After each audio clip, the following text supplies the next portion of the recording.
All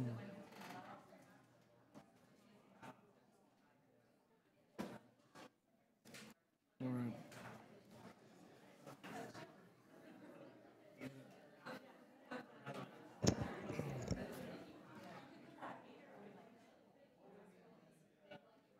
Good morning, everybody. Good morning. As we have quorum present, I would like to call the meeting to order. Welcome to meeting 2 of the Special Committee on Governance. Welcome to the committee members and those visiting us, members of the public. And if we do have some visiting councillors wander in, welcome them at that time. For those in the room with us, the screen at the back of the room provides real-time updates concerning where we are in the agenda and what's coming next. You can follow the agenda and debate on your computer, tablet, or smartphone at www.toronto.ca/council. We acknowledge the land we are meeting on is the traditional territory of many nations, including the Mississaugas of the Credit, the Anishinaabe, the Chippewa, the Haudenosaunee, and the Wendat peoples, and is now home to many diverse First Nations, Inuit, and Métis people. We also acknowledge that Toronto is covered by Treaty 13 with the Mississaugas of the Credit. Are there any declarations of interest under the Municipal Conflict of Interest Act? Members, I want to take a moment to remind you that when you declare an interest under the Municipal Conflict of Interest Act, you are now also required to file a written declaration with the clerk.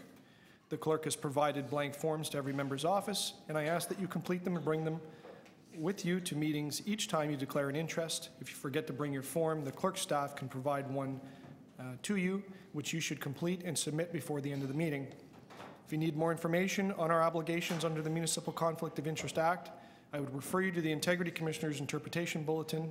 I believe the clerk has a few copies as well. If you require advice, I encourage you to reach out to the Integrity Commissioner directly. We will now go through the agenda. There are 2 agenda items. Thank you. The clerk has advised me we should adopt the minutes from the previous meeting. May I have a motion to adopt the minutes?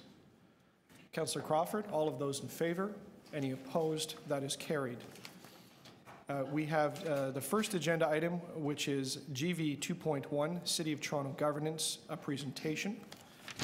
And we have GV 2.2, the Special Committee on Governance Work Plan and Engagement Strategy, which I will hold for speakers. So on the first item, GV 2.1, I'd like to welcome Professor Gabriel Edelman, Director of Urban Policy Lab at the Monk School of Global Affairs and Public Policy. He's going to present a summary of findings from the University of Toronto's City Hall Task Force, which made recommendations to improve City Council's core decision-making processes and procedures. Welcome, Professor Edelman. The floor is yours. Thank you. Thank you very much.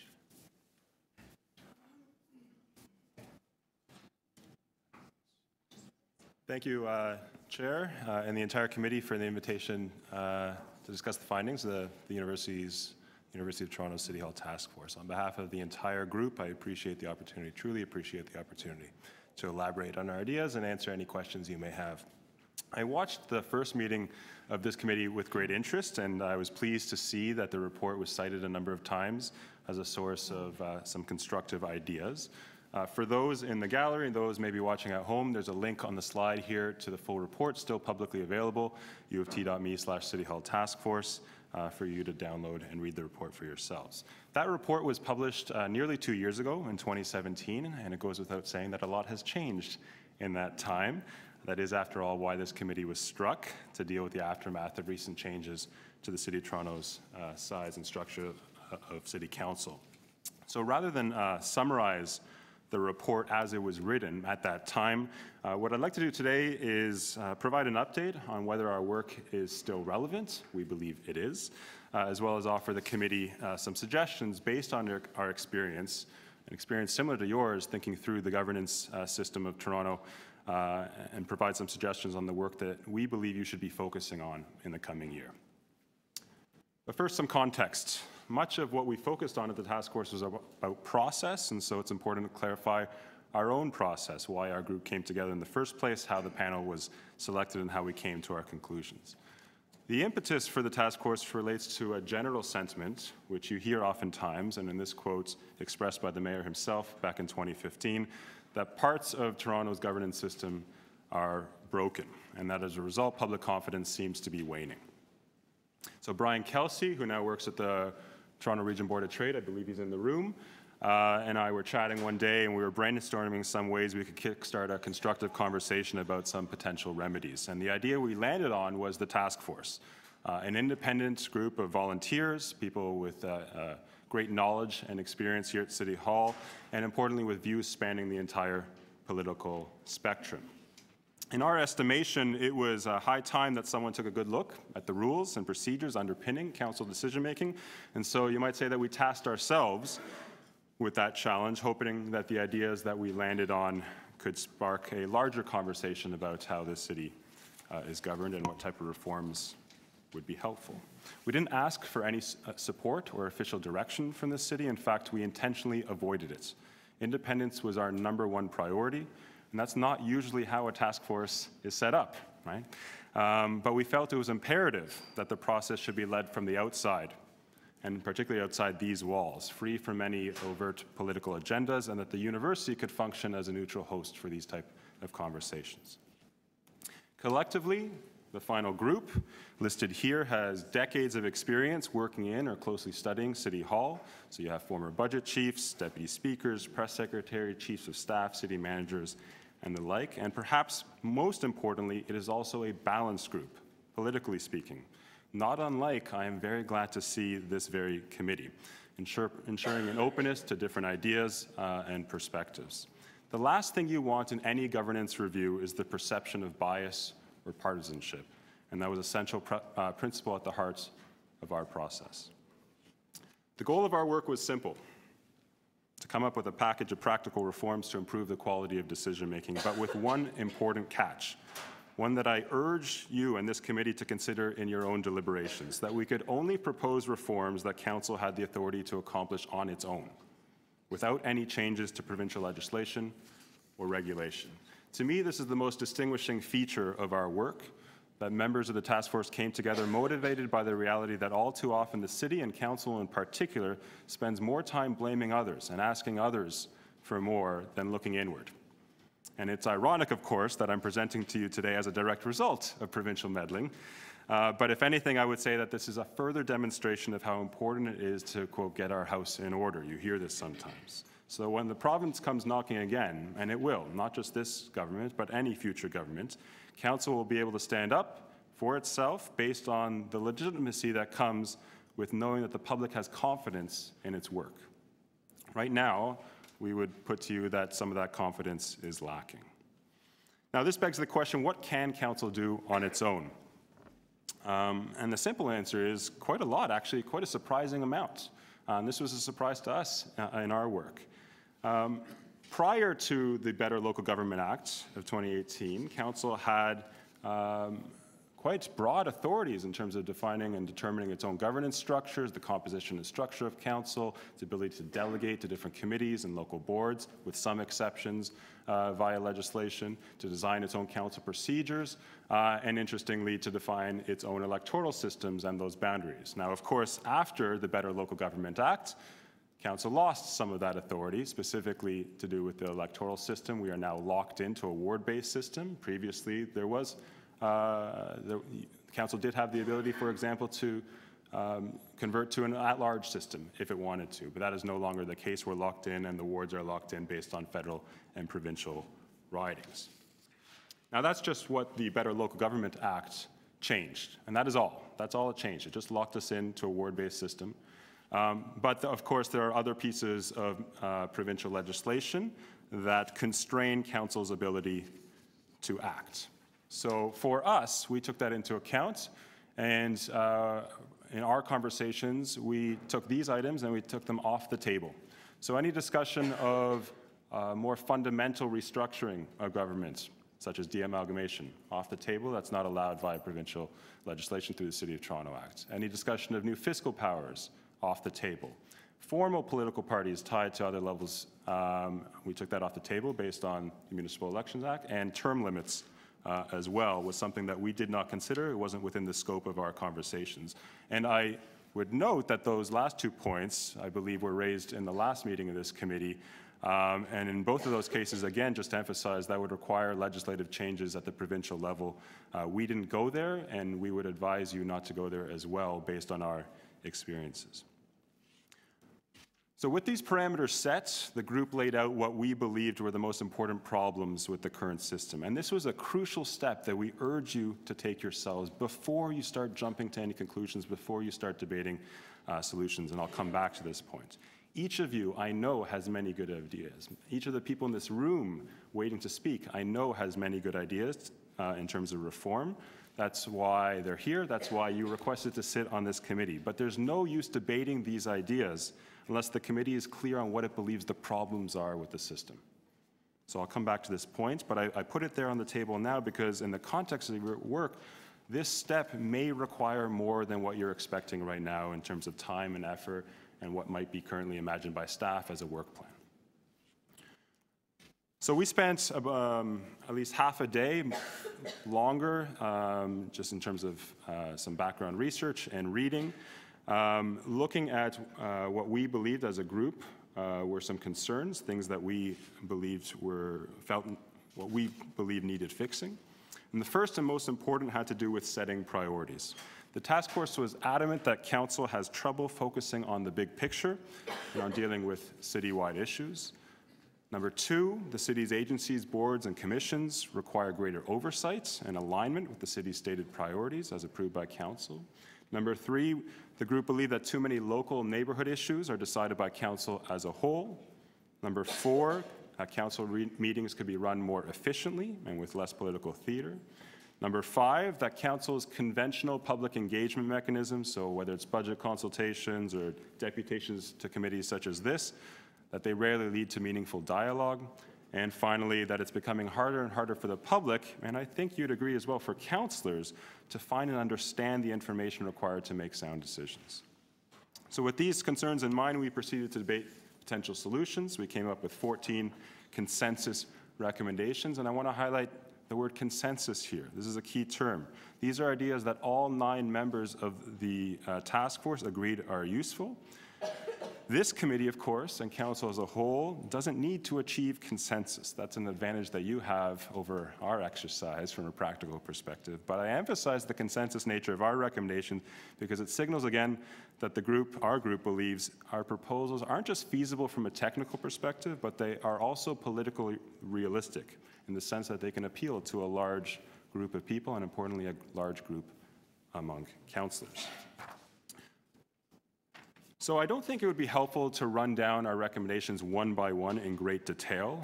They're laid out in the report. I'm happy to answer specific questions in the Q&A.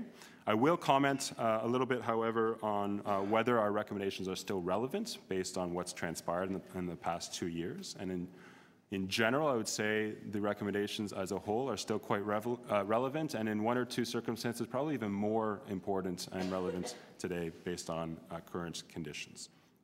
The first group of recommendations focus on that first problem that I laid out, council's ability to set and deliver on citywide problems. And we raised a bunch of recommendations, beginning with the mayor, who we believe should be delivering an annual address to council on the record, laying out his priorities for not just the year, but for the rest of the term. And then what I point out here is that this is something, if we're talking about practicality, this is something that could begin next week. There's nothing preventing the mayor from going down this route. Combined with that, we recommended a robust public consultation process at the start of the election term to confirm those priorities and commitments and to confirm and send a signal to council about the public's expectations for the term. We also discussed reversing the budget process and the sequencing of that to make it clear that the accountability rests with the elected officials rather than staff. Right now, staff are presenting that preliminary budget. It creates some confusion in the process for the public. And we made a recommendation around requiring financial offsets when motions are raised on the council floor. Our fifth recommendation had to do with the agencies, boards, and commissions, specifically to initiate a regular rolling review of the city's ABCs. And you might recall that council adopted this almost unanimously, and I believe all of the members of this committee approved this motion. I'd like to highlight, however, that it remains unclear how far along we are in terms of implementing this recommendation.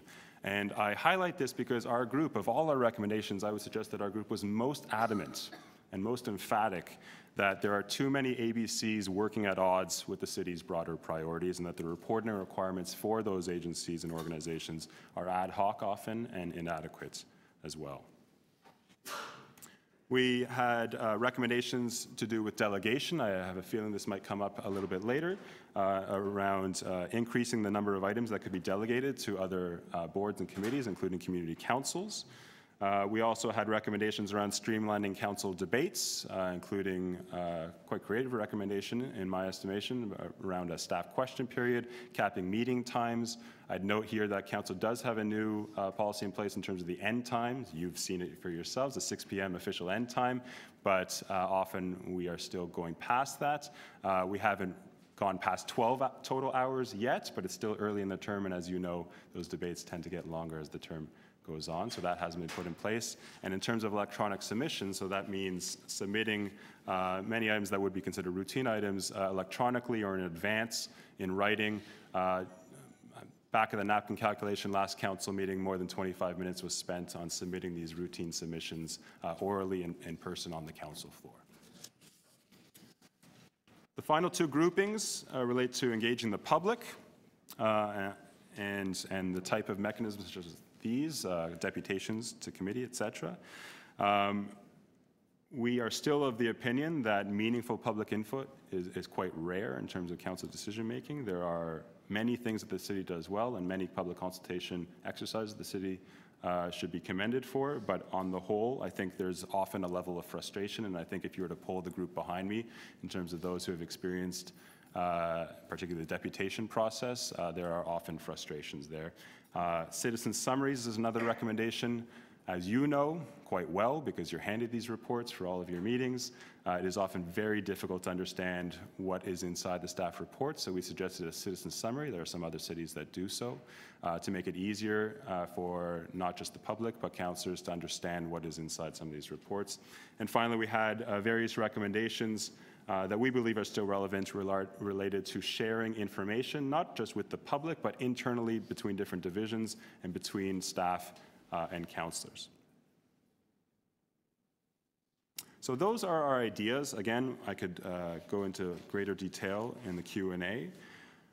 Nearly all of them, in our estimation, we believe are still relevant and practical, but we'd like to take this opportunity, and I'd personally like to take this opportunity to say that we would encourage this committee to go even further than we went.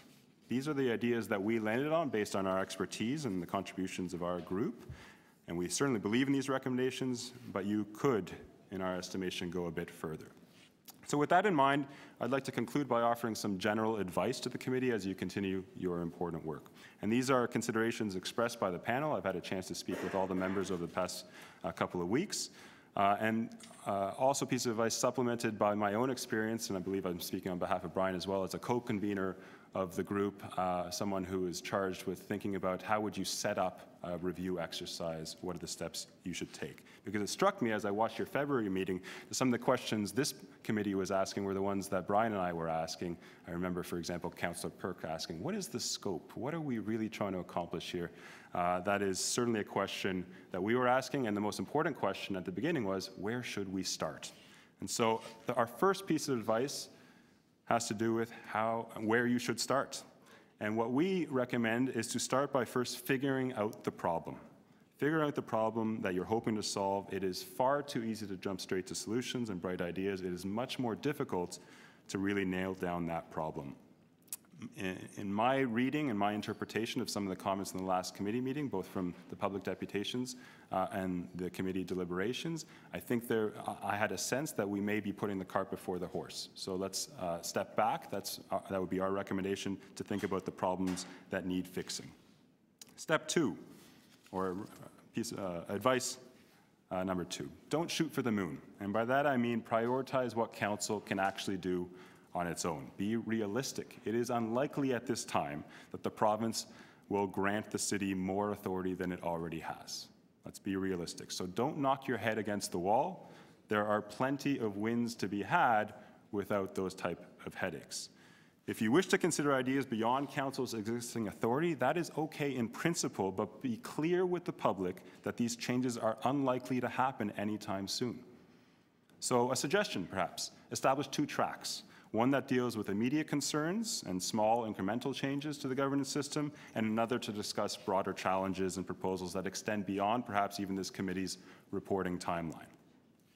Third, whichever direction you take, keep in mind that in many respects you are setting your own rules and therefore raising questions of legitimacy. And so any fundamental change to how City Council operates and how City Hall operates would require meaningful public consultation more robust than what is, I believe, currently proposed by staff.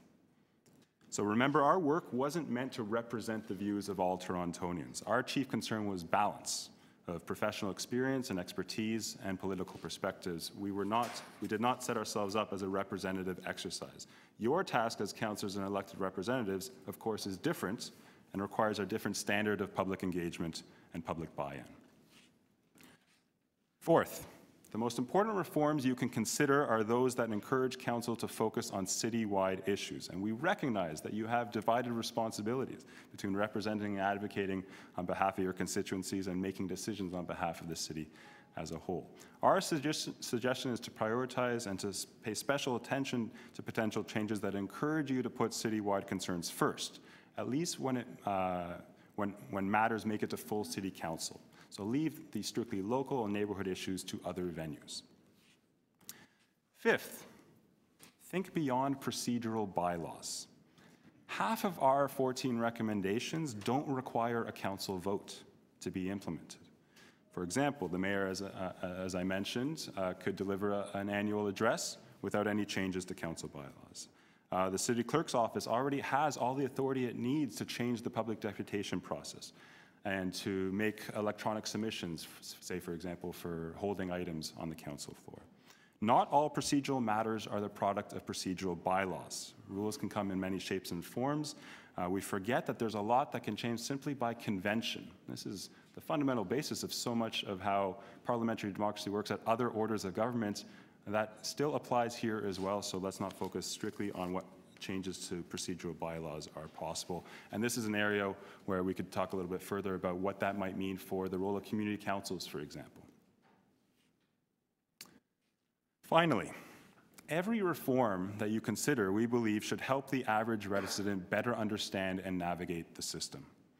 So City Council may very well be the most transparent order of government, but for the most part, it is not necessarily the most accessible, in the sense that for the average person, it is almost impossible to know how important decisions are actually taken, where and when they can provide meaningful input in a decision-making process, and how much influence the public actually has in any given decision. At the end of the day, this whole exercise is about public confidence. So every suggestion that you make should be with the goal to improve the public's confidence in the work that you do, and that means making it as easy as possible to be a part of the process. So in summary, those are what we believe should be your first principles that we hope will inform your work, and I hope that my remarks today and the work of the task force will help this committee and council more generally find some common ground as you consider your options. Thank you again for the invitation to speak to you today, and with that I welcome questions. Thank you, Professor Edelman. I'm just going to suggest we have one speaker on the list, but since our speaker is at the floor, we go directly to questions, just to keep the process efficient. Councillor Carroll, you have the first question. Yes, it's awkward to read this report now because some of the things it speaks to, we haven't experienced them under the 25 councillor system yet. But there are recommendations I agree with, but for entirely different reasons than I see in the body of the text. I see a reason why we should do that. Does that matter? I may have a different reason for liking changing the budget sequence. Some people may think having it, I like the idea of the preliminary budget being presented first to the mayor and the executive, and then they transmit it to the budget committee to do the work on it, so that it's clear where this budget is coming from. One might read this and think so that the mayor can take more credit for it. My reason is so that the mayor will be credited with it. Does it make a difference? It doesn't make a difference. Our thinking through our deliberations was that it's a matter of accountability. So it is unclear right now for the average member of the public when they, during the budget consultation process, when they see, not just here within these walls, but certainly more in terms of the media coverage of how the budget is rolled out and the type of proposals that are on their table. Any concerns that they might have about the opening positions on the budget. They see, for example, city staff presenting those proposals, and they might see that as the onus of responsibility, the onus of accountability in those circumstances often is placed on staff when it should be on elected officials. So this is about clarifying those priorities and clarifying those lines of accountability. Right. And so in your change sequence here, the budget committee still has the work to do, would still conduct the broader consultations, et cetera, and then it would go back through the normal course.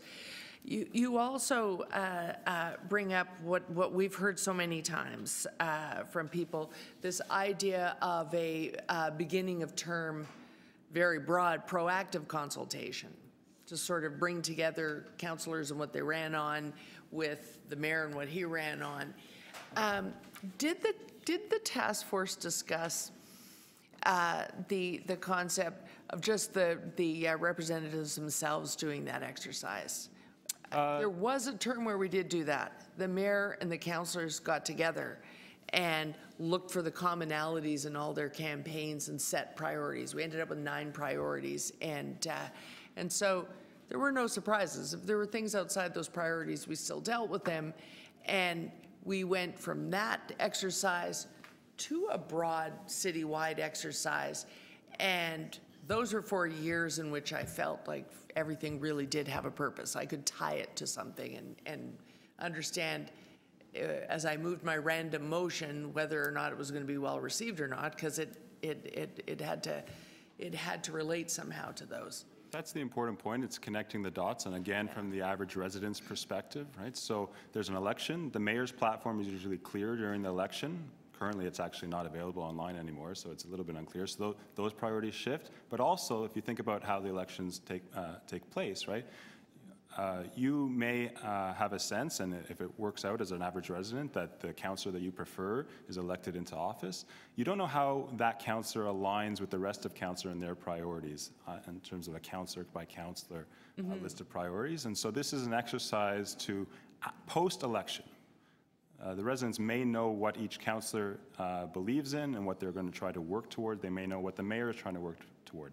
But as a new collection of councillors, as a whole, what are their priorities? That was the thinking behind this recommendation, to have that process. Whether it begins with conversation among council and councillors themselves or not, we didn't spend much time on that, but we felt it was really important that at the end of the day, at the start of a term, thinking ahead to the rest of the term, that the public was clear about what this new council was trying to achieve collectively.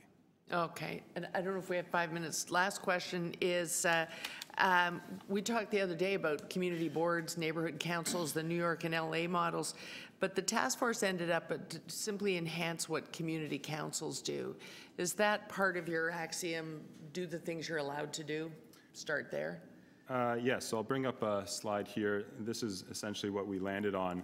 And this was a product of how we set up our deliberations. Again, we were trying to reach consensus, right? And so this is what we landed on in terms of consensus, that we can, our recommendation was to ask staff to do a comprehensive review of what can and can't be delegated to other boards, including community councils, and to add to that list. We considered the different models. What we landed on, without sounding cliche, is a more made in Toronto solution. We didn't feel as a group that the experiences in other cities could easily be translated and copied over to the Toronto experience, and so this is what we landed on. But I think a lot of that has to do with the nature of how our decisions were made on a consensus basis. So I would suggest that some members, and some are here, Councillor Parker, former Councillor Parker is here, different members of the group had stronger opinions one way or another on perhaps pursuing some of those models, but this was our consensus recommendation at the end of the day, that we should just be adding to the list and enhancing and empowering the community councils that we already have instead of restructuring them. Okay, thank you. Thank you, Mr. Chair.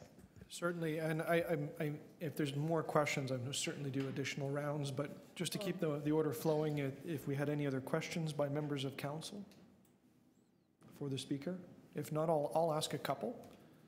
I guess the first, I was intrigued with some of the statements around public access and understanding of the process in the government. On this upcoming council agenda, there's a proposal from a member to look at Hansard notes. Now, I know that you are an academic and an educator, and you work with students who are trying to make sense of things like the government, this government. Could you offer any experience from a citizen's eyes about trying to navigate our record sets online, trying to make sense of decisions? We make decisions through many, many votes and sometimes many multiple reports. So if somebody wanted to try to trace that, you have to have I've been here for 5 years, I don't have enough experience to figure all that out. And I wondered if you had any advice or even just an offering of the eyes of somebody that's looking at it for the first time.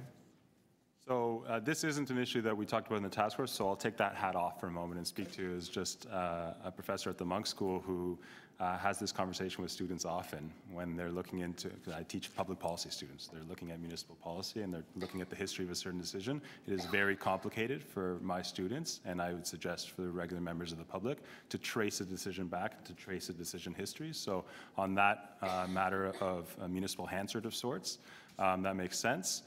To me, and particularly as an academic researcher, to be able to track those things over time. I think I don't want this to come out as a criticism of the clerk and their staff. I think they do a fantastic job in terms of putting whatever is available out there for the public in a very transparent way. I think what the public would benefit from is more of a curation process. Hansard is one version of that, where essentially what the city would be putting out is the transcripts and the records, but as we've seen in terms of how the Hansard has been used at other levels, for example, a colleague of mine at the University of Toronto, Chris Cochran, has a project where he digitized the federal Hansard going back decades, hundreds of years.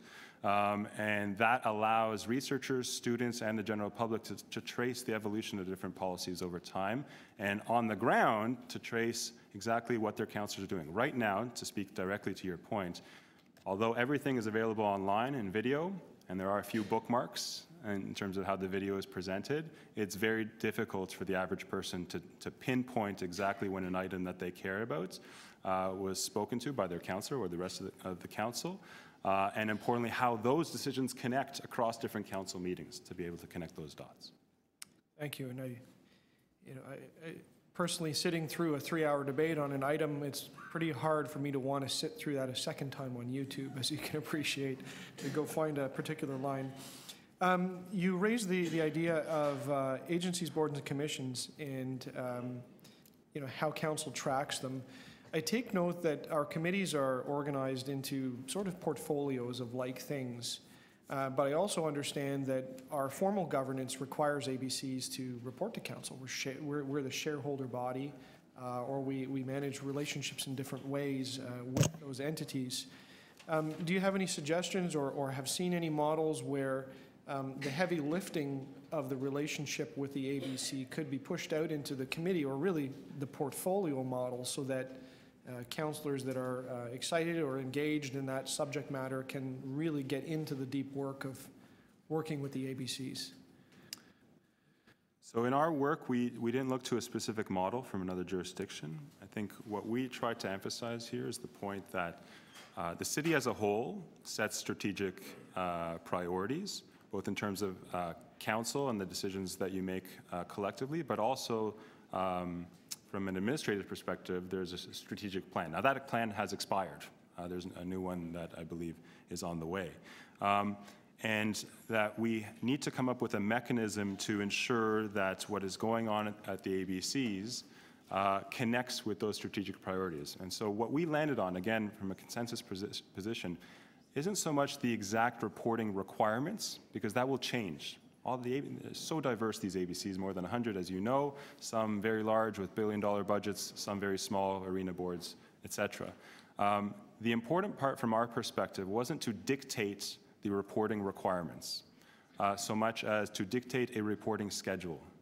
And that's because right now the reporting schedule is quite ad hoc, and it's usually reactive to some sort of scandal. And although there are in many cases legislative reporting requirements, on the whole, if we're thinking of this holistically, it is unclear when you might receive the next report from some of these agencies, right? If you're looking at it holistically. And so that was our priority, to make sure that that schedule is clear, to make sure that those ABCs and those people in charge of those organizations or were sitting on those boards understand that within every term that council will be looking at and staff will be looking at how their work aligns with council's priorities for that term. Thank you. With that, were there any other questions from members of the committee, or Councillor Carroll, did you desire to ask any additional? Good. All right. Well, thank you very much for speaking to us today. We appreciate your work and the submission. Thank you.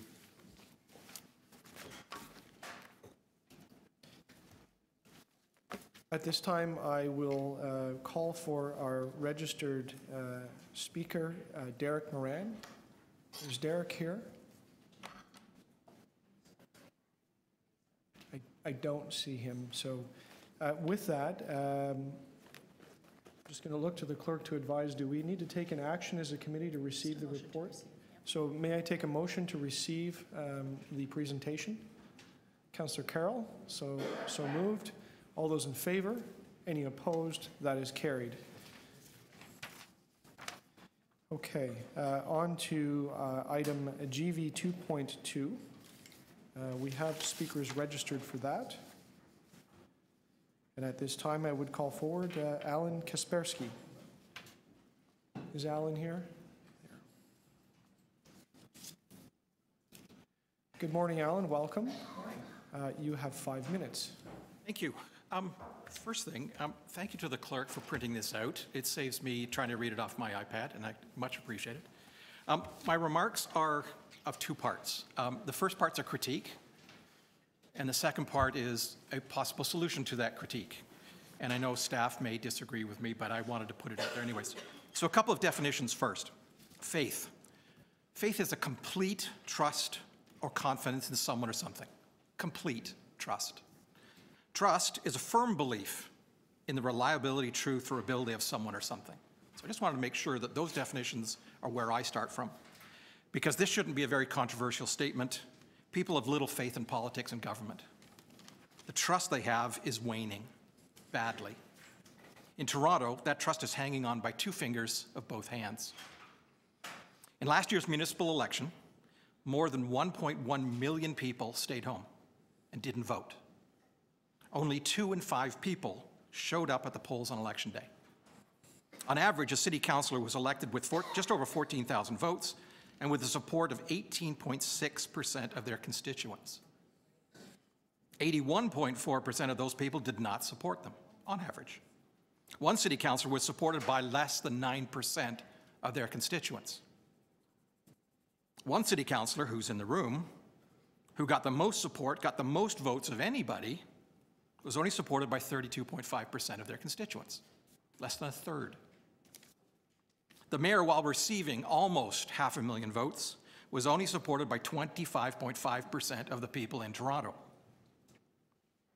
So how many mayors in cities in Canada of over 100,000 people over the last 25 years have received support of 50% of their constituents? Anybody? 0. Hasn't happened. This is not unique to mayors. This is true of city councillors, MPs, MPPs, MLAs. If I told you over the last 50 years that the number of MPPs, MLAs, or MPPs, or federal MPs that got 50% was that many, Shouldn't surprise anybody. So this is not unique to Toronto. There are many, many reasons given for this trend. Turnout in elections over the last 50, 60 years federally has dropped from about 80% down to 60%, with the occasional blip on the graph, but it is a downward trend. That's true of provincial and true of municipal politics. So why? The lack of engagement in elections and politics and in governance. The most alarming reason given, the answer given most often, is cynicism. Your vote doesn't matter. False majority, special interest, incumbency, the 1%, a broken system of representative politics all contribute to this cynicism. There's no faith, there's little trust. So, what do we do? How do we address the problem? How do we get more people involved in our local governance? How do we make our city a better place to live? We trust. You trust. The engagement strategy outlined in the report is what has served the city for many years. Public meetings, conversations, surveys, social media, and submissions from the public and experts. People who will attend these sessions, provide our thoughts and suggestions, and we will trust that someone is listening. However, if you want people to trust in the process that will accurately reflect how we want to be governed, how we want to contribute, it's not enough to engage us in this way. Staff recommendations are missing an important part of rebuilding our trust. We do not get to decide anything. Staff will recommend and you will decide what you believe is in our best interest. If you want to begin to restore the trust in local politics in Toronto, let us decide how we will be governed. Let staff and expert advise us on best practices, jurisdictional hurdles, the realities of City Hall, and the cost and resources needed, and give us the benefit of their experience and expertise. So let me make two recommendations. Convene a citizens' assembly. 3 to 5 people from each ward across the city, representative of the diversity of the city, a broadly diverse group of residents.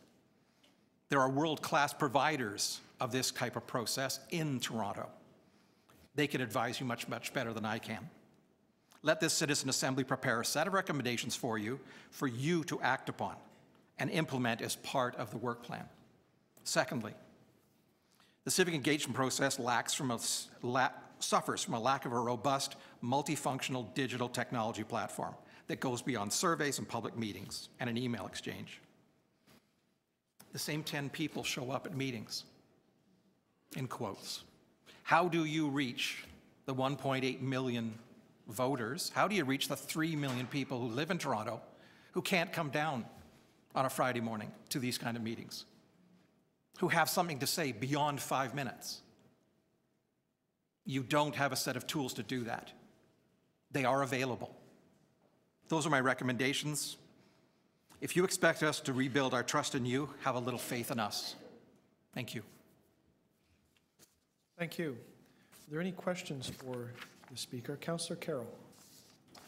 Yes, I'm interested in your proposal, partly because the engagement plan here, it says you need a consultation or perhaps a roundtable, but then as we go on, it doesn't seem very much like a roundtable. Is that sort of what you were trying to get at with the Citizens Assembly? We would convene these people, but convene them multiple times? Absolutely. I've referred, some of you may remember, I referred to the Citizens Assembly in Ireland that was speaking to the whole notion of abortion. Controversial issue, obviously, in a Catholic country. They met multiple times. When the Citizen Assembly around proportional representation in Ontario or in British Columbia, they met multiple times. It's a commitment that these people make. It's every couple of weeks on a Saturday, for example, and they're advised by staff, by experts on how to do this. They attend these public meetings. They hear from the public. They act as a group, as you would. Imagine if all of you had to go out to all these deputations and listen to and read all that material. But instead, these people do that for you. They make the recommendations, which hopefully you then implement. So yes, they would meet multiple times. I think the work plan as it is, having one meeting in each of the community council areas, is far from sufficient. That's what we do now. You know, if you're going to have one, you need to supplement that with other opportunities for people to contribute. Because who better to tell you how they want to be governed than the people who live here? Albeit with great expertise and, and advice from experts like Professor Edelman and the staff at the city. Okay, thank you. You're welcome. Thank you. Are there any other questions? Seeing none, thank you for speaking to us. Thank you, Councillor.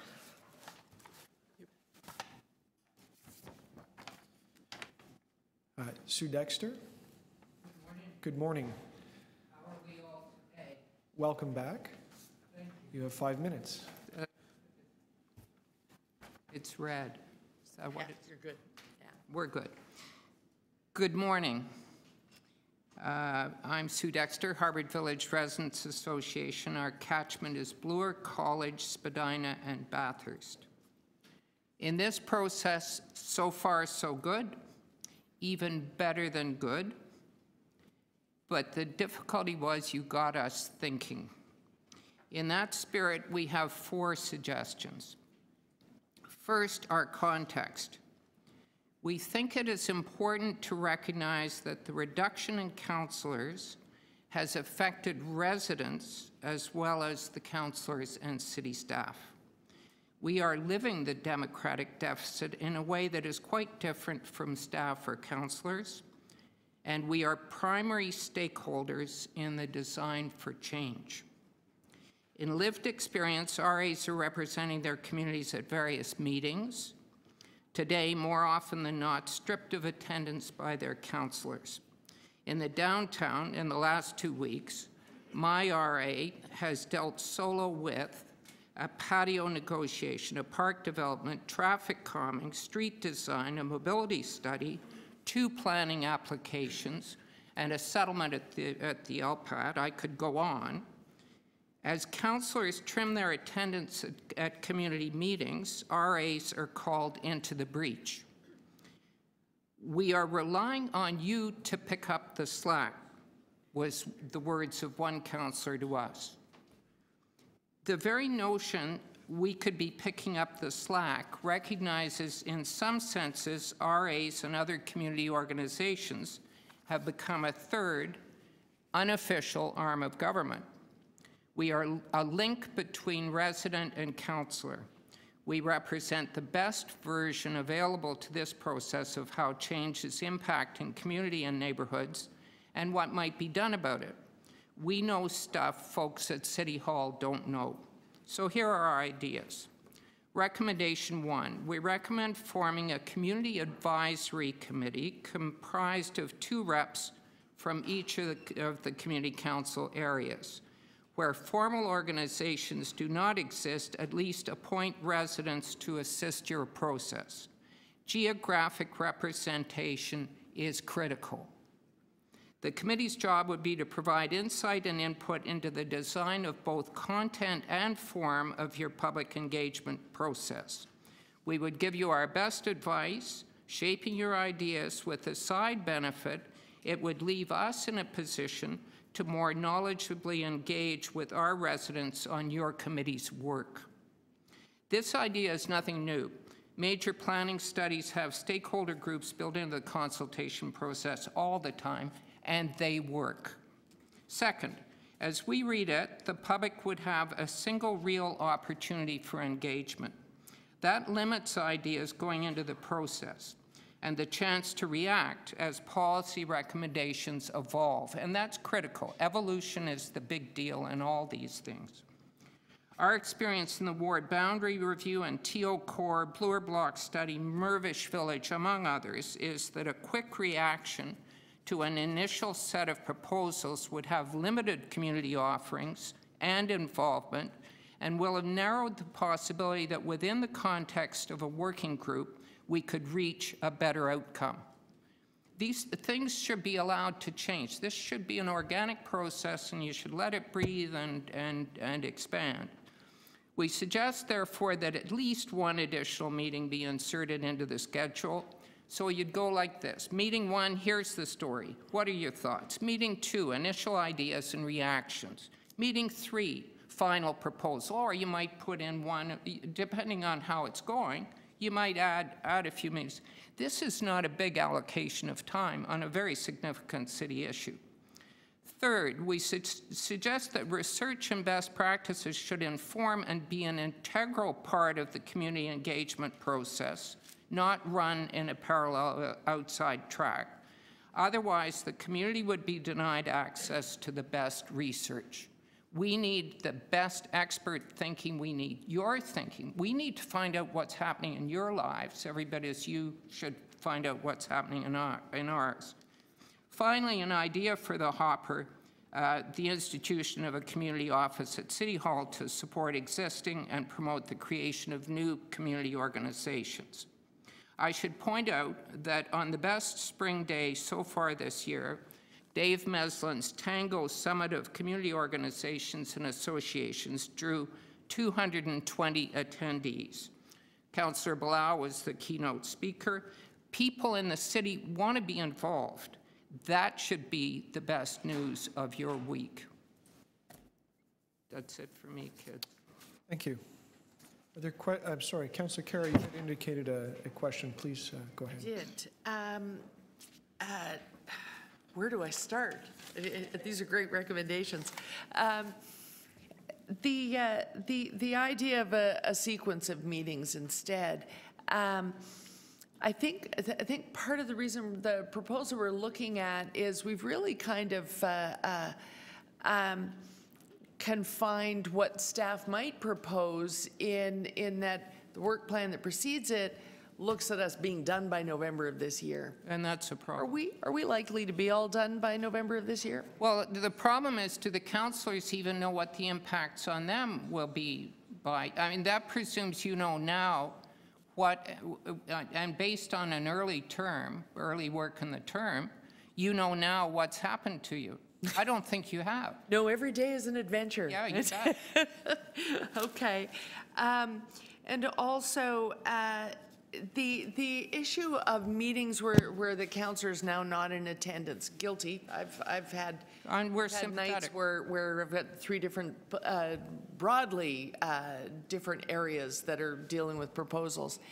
And what you describe, though, some of the meeting purposes there are ones that don't happen in my suburban ward north of the 401. So you're especially hampered. So I'm trying to get at, is it enough to just talk about the numbers of staff that counselors should have? Do you have staff in attendance? And while well-intentioned, do counselor staff that attend where the counselor doesn't, do they always have the expertise and tools to help the RA? In my experience, counselor staff often have to go to the counselors. This is before all this happened. Right. I think the important thing is, what are you to us? Right. You have to understand the role of the counselor and the power of the counselor, the influence of the counselor, the protection of the counselor, what counselors do for the community, which is different. This is like a family. So if you're trying to find out the impact on kids, you don't go to the parents and say, what are your impact on the kids? You go to the kids and say, you know, how do mom and dad affect you? And I think in this, which is not to suggest there's a power imbalance between us for a minute, it's very important that when contentious items occur that involve maybe obscure areas of city policy that only the counselor would know, it's important to have the input of the council. You could get it later, but in a contentious meeting or in a meeting where staff is saying, no, that's impossible, you really want the councillor to tell developers, I'm behind these guys, I'll work with these guys and sort it out. We're actually having situations now where developers meet with councillors independent of the community, come back to the community and say the councillors agreed to ABC. We say the counselor would never agree to any of that. We then check with the counselor, they didn't agree. So they're playing mom and pop on stuff. Yeah. And we have to close those little loopholes. Right, right. But you're important to us. Don't for a minute think you're nobody. You are very important to the communities you represent. you understand them, you protect them, you have a common interest between you in making the best decisions possible. And communities will be disappointed in some of the stuff. We'll disappoint you in other stuff, but protect us, be there, if you can. If you can't, then we have to devise different models of working with things. Right. Thank you. Thank you so much. Thank you, Councillor Carroll. Are there any other questions? I had one for you, Sue. Sure. Thank you. Just going to set my clock. You mentioned an important word. You mentioned the word power. Yep. In your answers. Could you describe what you see as the perception through the eyes of the Residents Association, the power of the councillor, and also what the citizen would see as the power of the Residents Association, that relationship? Could you articulate that, even just with some examples? From our point of view, the councillor listens to us because we are proxy for residents. And if you don't have residents associations, get them. They're not a pain in the neck. And encourage them because they help you in your work because of this interface. The councillor to us is capable, for example, on a patio application, the councillor can go for a denial or amendments or changes. If it involves city staff in various ways, like forestry might have to get involved, or if you're greening a patio, there are design things that go on. The councillor has his or her hands on the city apparatus to come in support of reasonable solutions to problems. And that's the principal, that's what I see as the principal role of councillors. We're interested in affordable housing, for example.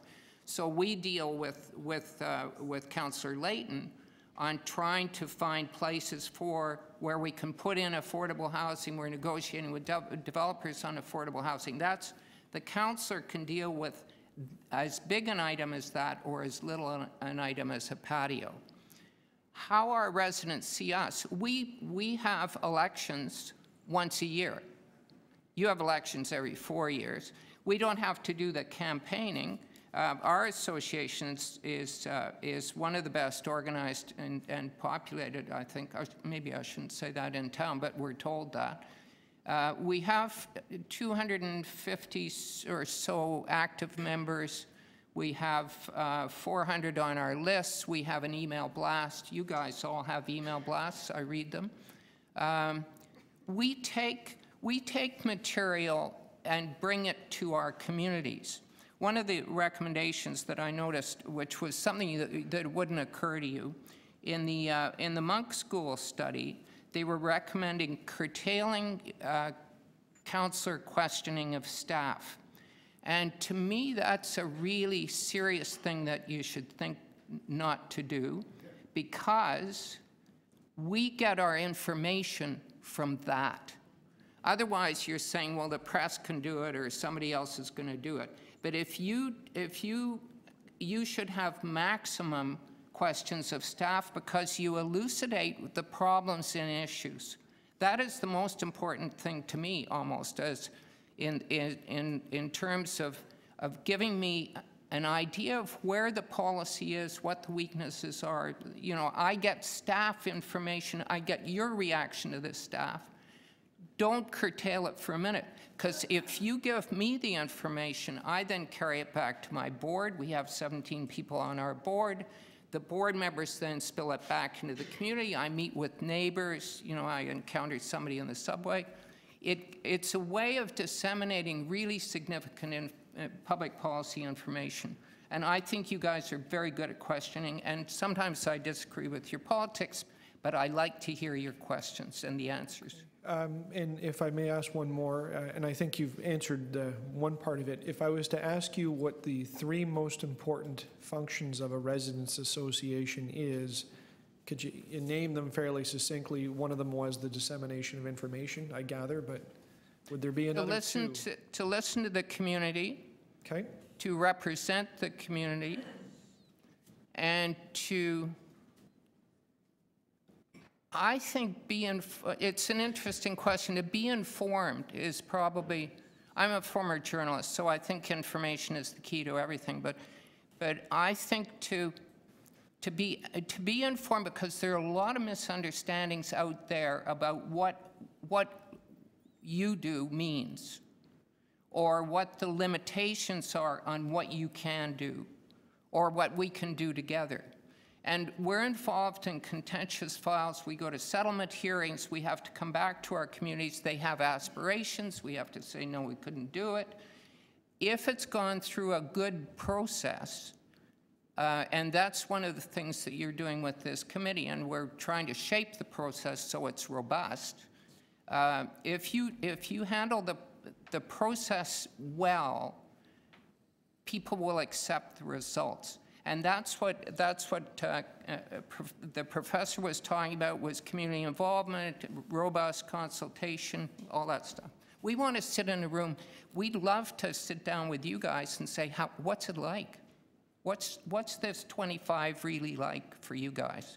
Because that's important information for us. thank you. Thanks. Are there any other questions? No, thank you.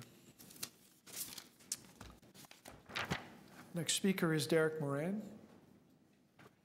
I don't see Derek. Following Derek is Veronica Wynn from the Swansea Area Ratepayers Association. Good morning, welcome. Thank you, and thank you for offering us this opportunity. You have 5 minutes. Actually, I think I'm going to follow up with the many of the themes that have been presented here. Take from the first speaker for the presentation is meaningful consultation. I would take from Susan's presentation here, make the process meaningful. Talk to us, make sure it's authentic. The reason I sent in this letter, and I have presented an outline of a plan of how the consultation could take place, because I noticed in the engagement section, it really only had one major consultation meeting based on the community council. But there was absolutely tons of, you identified, we boggled the mind with the amount of activities that would be. So me, and I'm pretty knowledgeable, I had, trouble identifying how the heck would you get feedback from this in an authentic way? And how would we know that you got it back? So I suppose my focus here is on, okay, timelines. Timelines for notification, timelines for feedback, timelines for verification. And that's very important because in my experience in the Ratepayers Association, but also, even in this committee, the timelines for notification where it's like, I even had to, I called Nancy to say, okay, where's the agenda? And she says, well, we're only giving 5 days these days, 5 days notice. So, so thanks to her, we got 8. So, but anyway, so with that kind of background in mind, and we have, even in our own local communication things, we have problems with issues with verification of data. We went through a process of the Bloor West Avenue study, and I based this proposal of how you could do authentic communication within the, to engage people, as Susan said, like, hey, interactive consensus, like people, people fill out a survey and they say, oh, what the heck do I think about?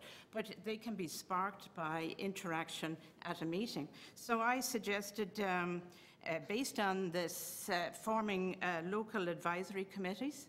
And for the Avenue study, we had 4 LAC meetings, and we had 3 community consultation meetings.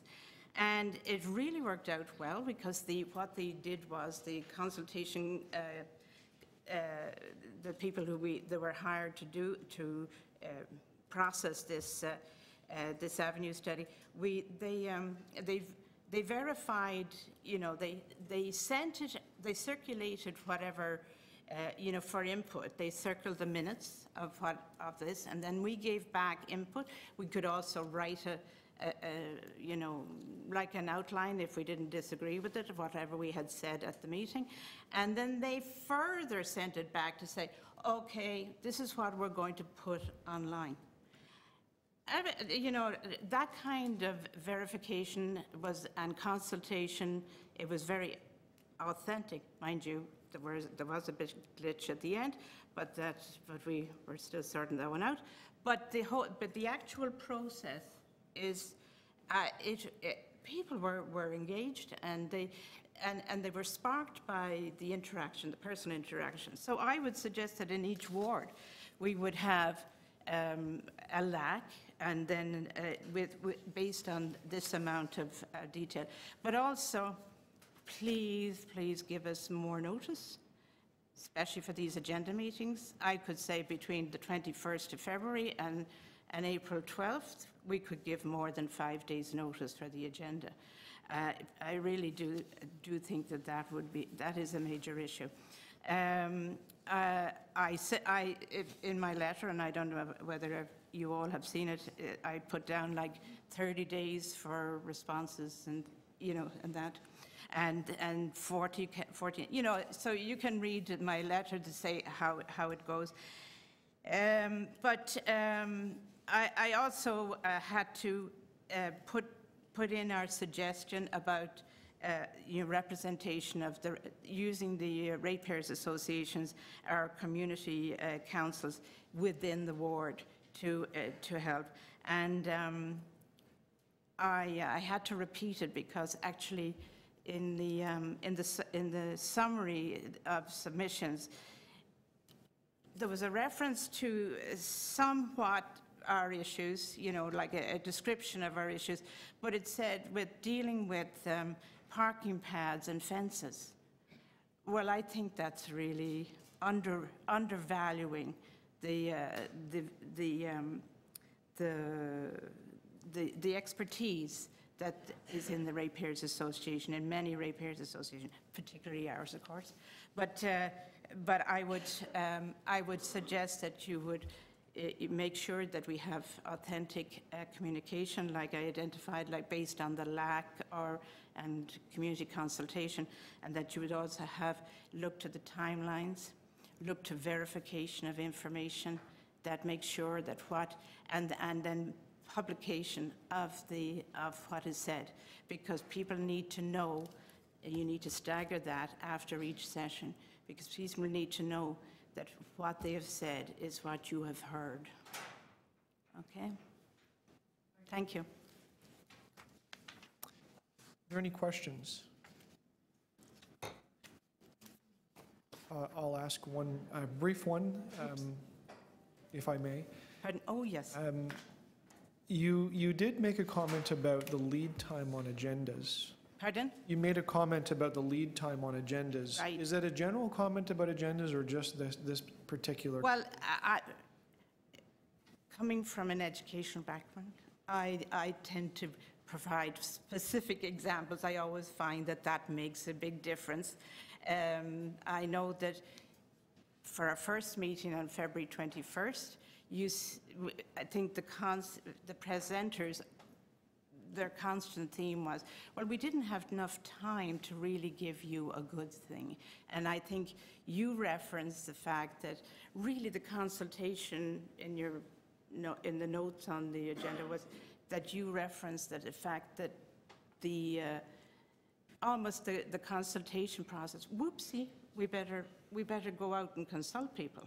So that I picked that up from your intention to bring it to the February 21st, which was great, because then we did get an opportunity for consultation.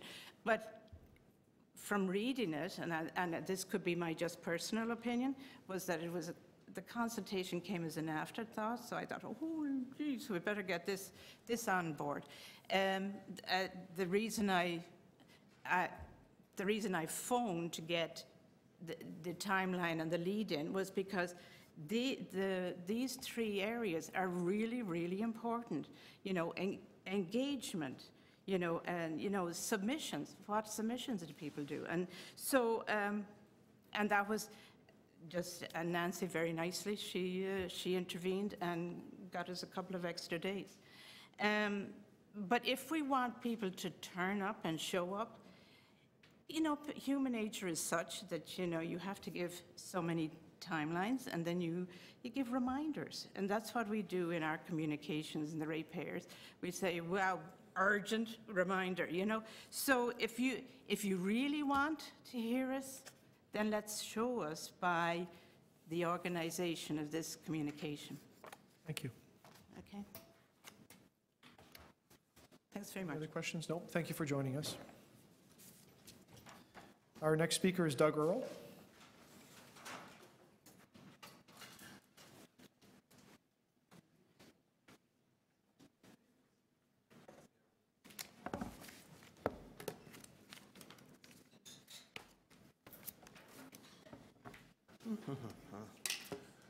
Hello.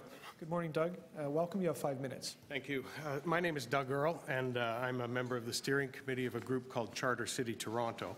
I'll get to the work of Charter City Toronto in a second, but I was really glad to hear Professor Edelman say that it's necessary to look at problems, what the problem is, before you go to solutions. And I'm wondering whether or not you have done that up to this point. Because I think governance of the City of Toronto is not just about arena boards and community councils and more efficient meetings. It's about democracy itself. And what's really happening here, the reason this committee exists is because the Government of Ontario has taken the decision that the Government of Toronto is not competent to manage its own affairs. And so it has taken the decision to impose direct rule of the city from Queen's Park on governance, on transit, on who knows what else in the future. So I understand this committee has a responsibility to clean up the governance mess that was dumped on your doorstep by Doug Ford, but I think you have to go beyond that, because the truth is that Toronto has no governance. It was taken away by Bill Ford when he not only cut council, but took away the city's ability to determine its own governance, a right enjoyed by every other municipality in this province. It was taken away in the 90s when Mike Harris unilaterally amalgamated us into chaos. It was taken away by Kathleen Wynne when she revoked Toronto's power to toll its own roads.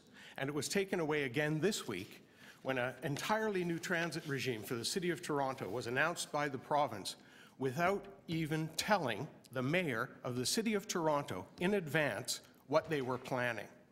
If you don't find that shocking, I don't know what is. I find it completely and utterly unacceptable. It was also taken away just yesterday in the budget when the province casually revoked $1.1 billion in promised money for transit repairs without telling anybody, without consulting a single person in the government or in the bureaucracy of the City of Toronto. So we don't have governance, we don't have power, we don't have agency, and we don't have democracy.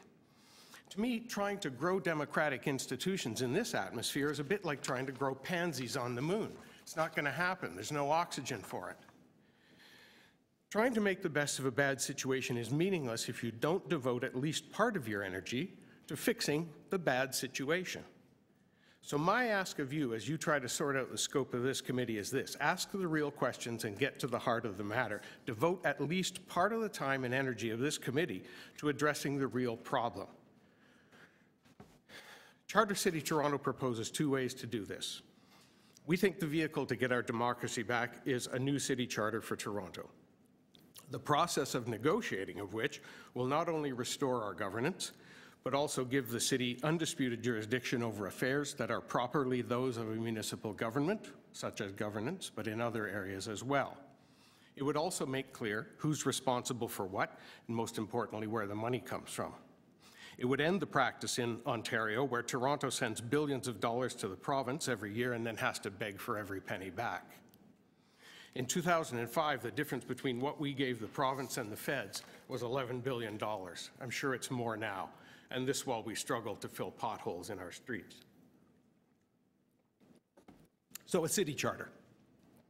The second vehicle we propose is a single province amendment to the Canadian Constitution under Section 43. This would protect the city charter by requiring the consent of the city to change it, and this would remove the province's power to act unilaterally. These are not new ideas, and they're not difficult. In the U.S., there are hundreds of charter cities. Los Angeles is one. Their city charters give them defined tax powers, exclusive jurisdiction over municipal affairs, and they're protected in the state constitution. They can't be changed not by the state, not by city council, only by a referendum of the people. Single province amendments are also very common. There have been 8 or 9 since 1982. New Brunswick did one to create equality between French and English citizens of that province. Newfoundland did one to transform its denominational school boards into a secular school board system. They're relatively easy to get. It only takes the vote of the province and the House of Commons and maybe the Senate to achieve. You do not need 7 provinces with 50% of the population. So these are not radical ideas. To me, the radical idea is that a senior level of government can take over and dictate to a city. That doesn't happen anywhere, except banana republics and totalitarian regimes, yet here we are today. So I understand, that you need to do the things that you need to do for the short-term governance of the city, but I think you have to look in the longer term as well. We understand that the kind of thing I'm talking about isn't going to happen while the current government is in power at Queen's Park. But we think you have to start now to lay the groundwork so that when the political winds are blowing a little more favorably there, you have a proposal ready to get some of the power back and to really organize an empowered city. We think that you should be working with the political parties that want to get into power at the next election, and try and work with them to get planks in their platform that are along the lines of what I'm talking about. What really bothers me is the compliant collaboration that's being offered up by City Council. And I heard Professor Edelman say that, we're going to take a whole bunch of things off the table right from the start because we can't do them. Can I ask you just to draw to a close, please? I'm right there, actually. Thank you. Sorry, it was the compliant collaboration, I guess, when I ran out of time. Okay, so in closing, I just want to say this, that Doug Ford's not the problem here. The problem is the system that allows the province of Ontario, whoever's in charge, to rule the City of Toronto from Queen's Park.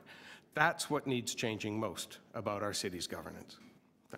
Thank you. Are there any questions of the Speaker? Councillor Perks? So thank you for raising Section 43. I know quite a number of people are talking about it. One thought that I've heard is perhaps rather than sitting here waiting for a provincial government that might be amenable to, an Ontario provincial government that might be amenable to it, is to see if maybe there's another province where there's a very large city and a provincial government that might be willing. Are you aware of any conversations like that? I have heard conversations like that.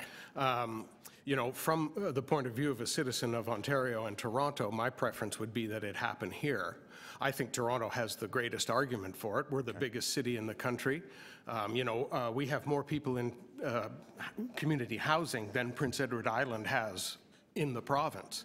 And yet they have control over their own affairs as a province does, and we have nothing. So there's 3 million people in this city that really don't have any political power when you get right down to it over municipal affairs. So if somebody wants to come up in, say, Calgary or Edmonton, where they have negotiated city charters recently and take this approach that they should be protected in the Constitution, I would totally support that. But my focus is here, and I would hope if there are people in that province thinking this way that they would support us. Okay, thank you. Thank you. Are there any other questions? Thank you for speaking to us.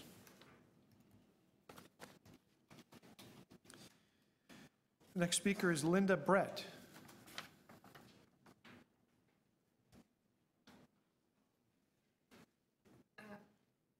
Oh, somebody left their iPad.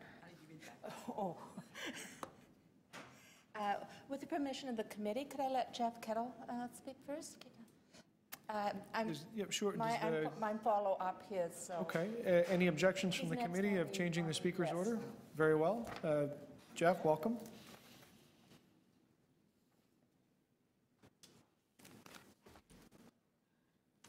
Good morning. You've got 5 minutes. Good morning. My name is Jeff Cattell. I'm representing the Federation of North Toronto Residents Associations, where I am co-chair with Cathy McDonald. Appreciate the lively presentations and discussion this morning. It's excellent.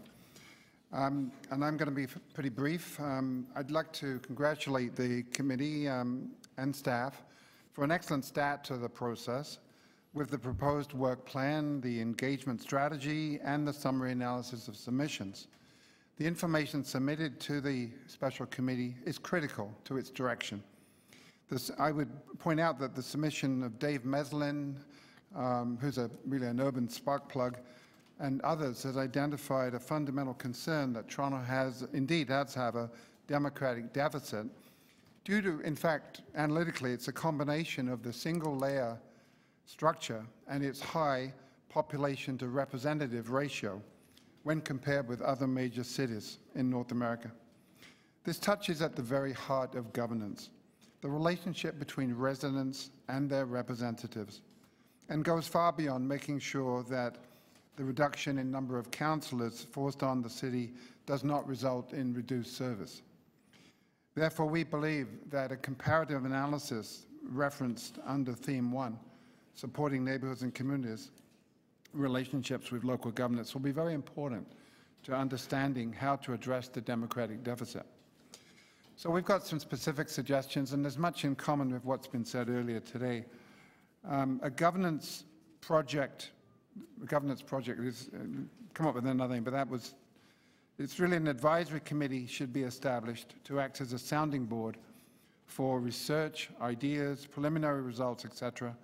This is similar to what city planning regularly uses this approach for its area studies with good results. Secondly, an additional phase between Phase 2 and Phase 3 to allow for development and public consideration of the options and models developed in Phase 2. There needs to be that reflective stage there. In addition, we recommend that at each meeting, the committee should invite presentations from outside specialists or inside specialists, but particularly people with something to add to the conversation and to enliven the discussion, like what happened today with Professor Edelman coming. Continuing the practice of today. For example, the June 2019 meeting might have a presentation on comparative city governance models.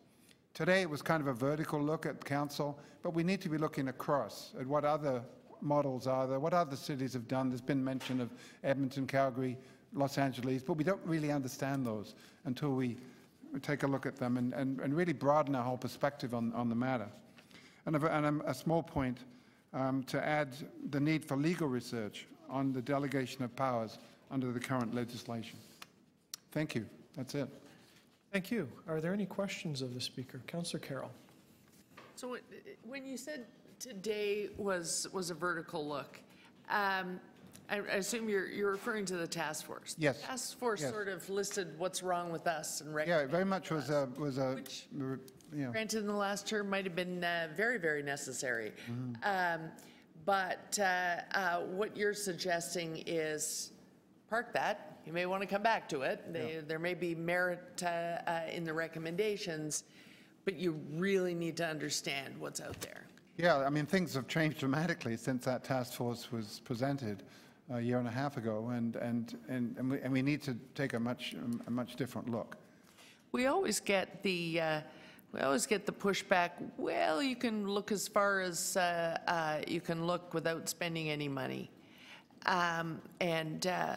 councillors travel around from time to time, and we ask questions of other councillors when we're in associations and this and that and the other thing, but we don't often send our policy staff out to actually see and experience other forms of governance. Should we unashamedly say, let's Doug put us in this position, let's spend a little money to understand models that communities are recommending to us. And by the way, there is something that's kind of a unique thing happening, that Dave Meslin, his book, he's written a second book, I guess. Right. Which is being, early in May, it's being released. And I understand he traveled across, at least North America, looking at different models. And I haven't seen the book, or, it's not available yet, but it would be worth having him back to talk about his book as well. He's got some interesting ideas. It's that personal experience. I've had this experience for a long time. I have, as you know, we've discussed it before, I have a favorite campaign finance model. And we had a detailed study basically based on how many hours does it take to execute and how much would it cost. But the lived experience of going and talking to the people who execute it is why I'm so passionate about it. They in person are adamant that they have the most accountable model. It's that staff to staff robust discussion that would get us to a more well-rounded recommendation. Absolutely. Okay, thank you. Thank you. Are there any other questions? Seeing none, thank you. And Linda, welcome back. Thank you. Good morning, and you have 5 minutes.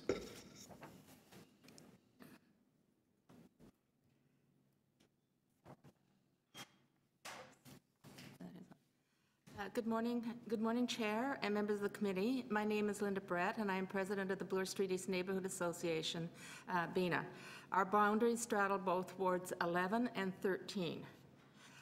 And we participated in the ward boundary review, deputed at the executive committee, and we're a participant at the OMB hearing. We are here today, unfortunately, with the worst result that we argued against, and I'll show you. Unfortunately, it's too big to put on the screen. I didn't reduce it, but that's our Ward 13 and Ward 11 split. 2 councillors to deal with, both dealing with 125,000 residents. Fun.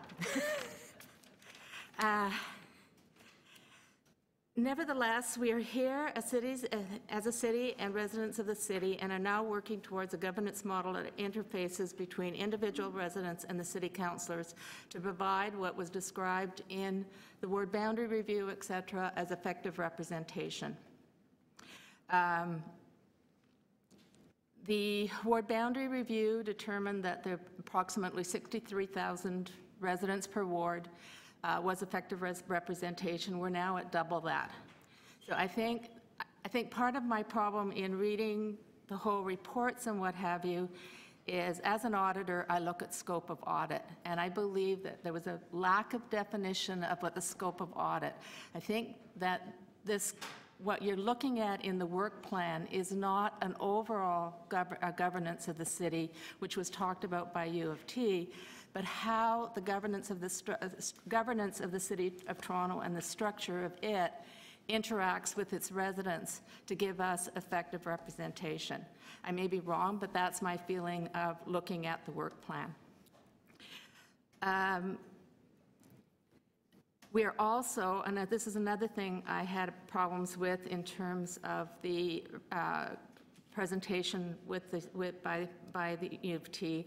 We're working within the context of a city that is growing very rapidly and at an uneven pace. And priorities at the beginning of your four-year term can rapidly change, such as the homeless situation, and the lack of shelter space and what have you, that move from priority whatever to a higher priority. So the priorities of this city are changing so rapidly, it's really hard to grapple with a governance structure that will accommodate us over time. I believe at 2032, and Dr. Davison is here from the ward boundary review context, they would be looking at starting a whole new ward boundary review, because we would again be out of parity.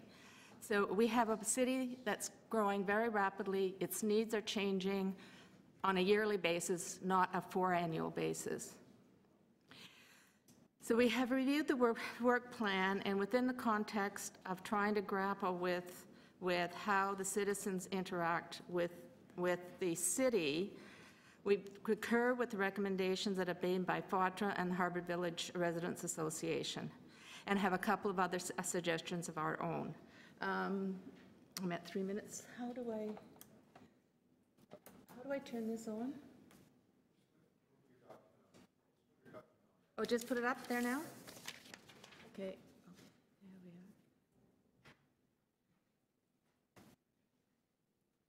are. So we have here recognized residents associations and special interest groups, and I should say you're going to have problems with that because our association represents churches, businesses, big businesses, Rogers, Greenland Square, small businesses, small therapists in the area, large condos, small condos.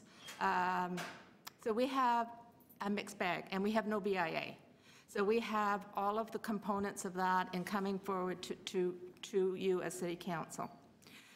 The second thing that was identified everywhere is the second round of meetings as suggested by both groups that came back with the ward boundary review. There was the first round of your community councils.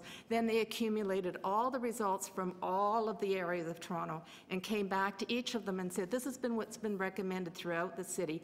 What do you think of that? And it may not be what was in Toronto East York Community Council.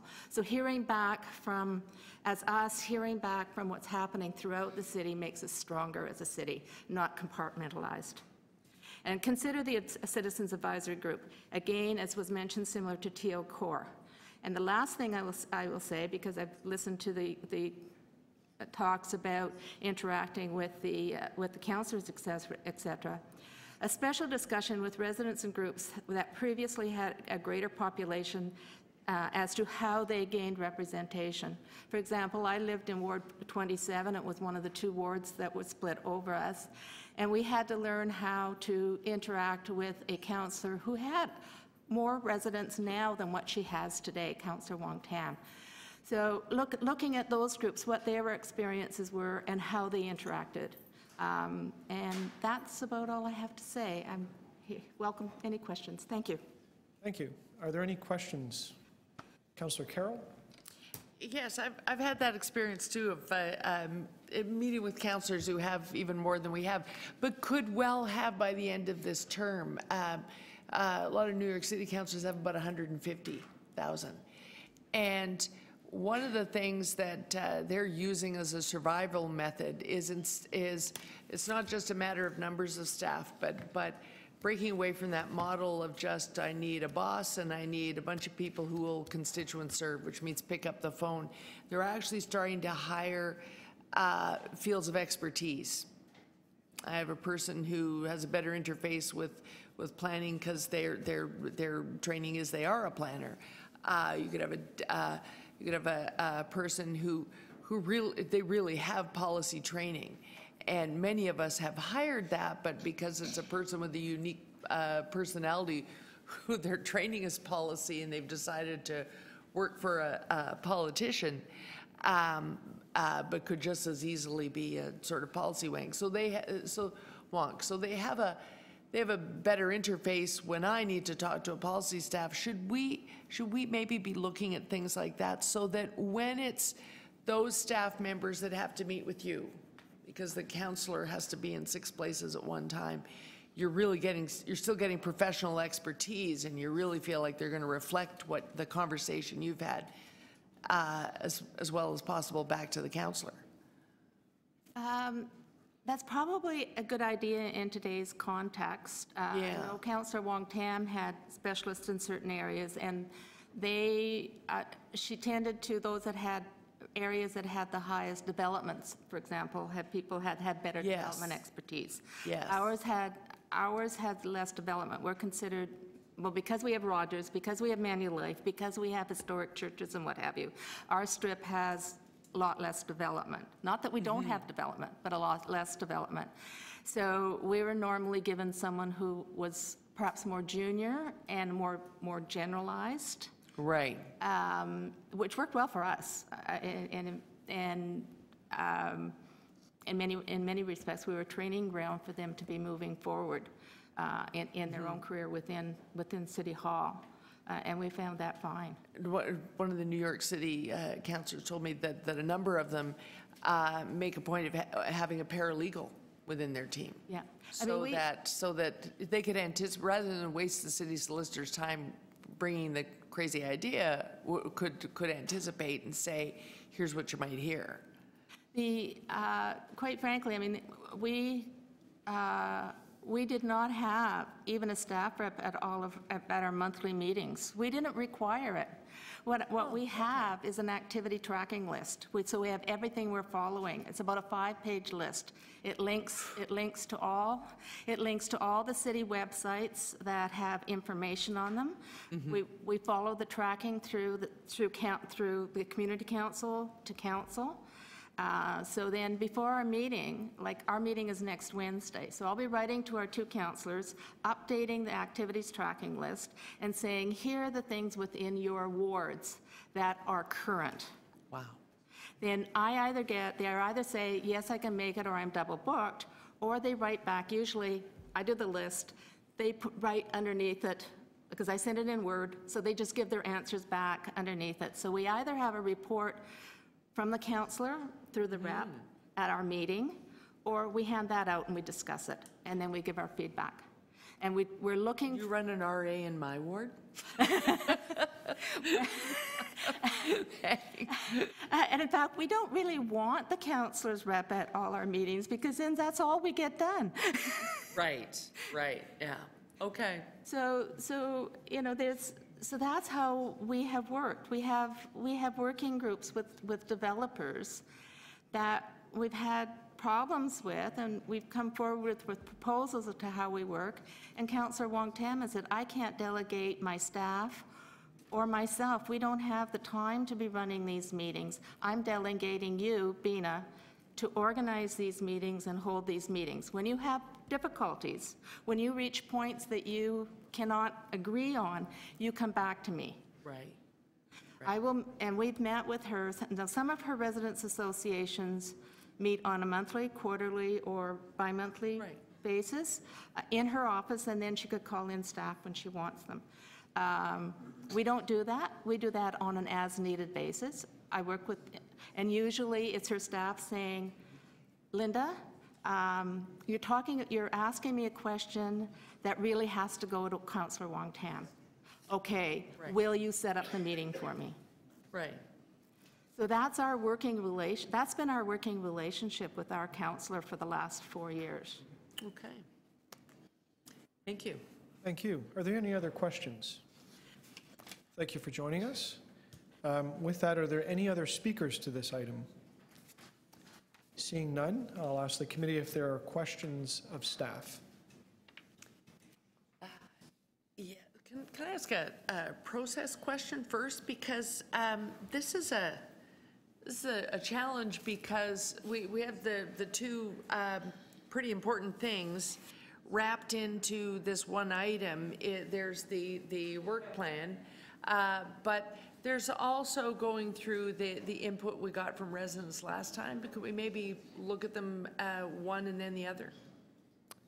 And you have to They're forgive both me, embedded Councillor within Carroll. item number 2. Is your intent to ask the chair and the clerks, or is it to ask the staff to try to help articulate the vision for how this is going to unfold? Well, right. That's what I'm trying to get a sense of, because my next question was going to be, how do we move motions we can move motions on changing them or reporting back? Yeah, I think, if I may on this, and I don't know. We're in uncharted take that, Meg? territory. Okay. I think the city manager's office will offer some insight into some of the design. Thank you, Carol. Actually, I appreciate Councillor Carroll for this question. We had titled this attachment that it's just a preliminary list of ideas that we had received at the first meeting and to date. And in the work plan and the report, we indicated that we would be regularly producing and posting the ideas that are coming in so that people will have a sense of what others are talking about and might want to contribute to those, but also to allow us to give some preliminary feedback. Is it within the city's jurisdiction? What other councillors' decisions have been made? Do we have the information actually in question that was raised or asked for at the first meeting?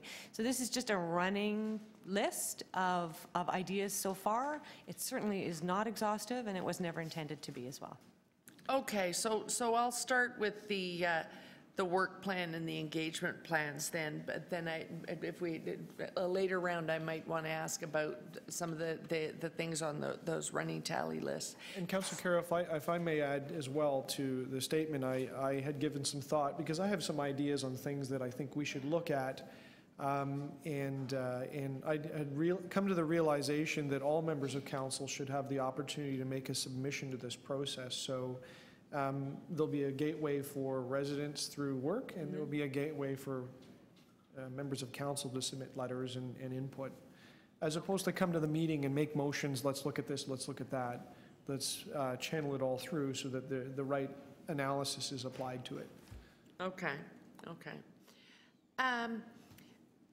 So you might have heard me ask in one of the deputants' questions back and forth.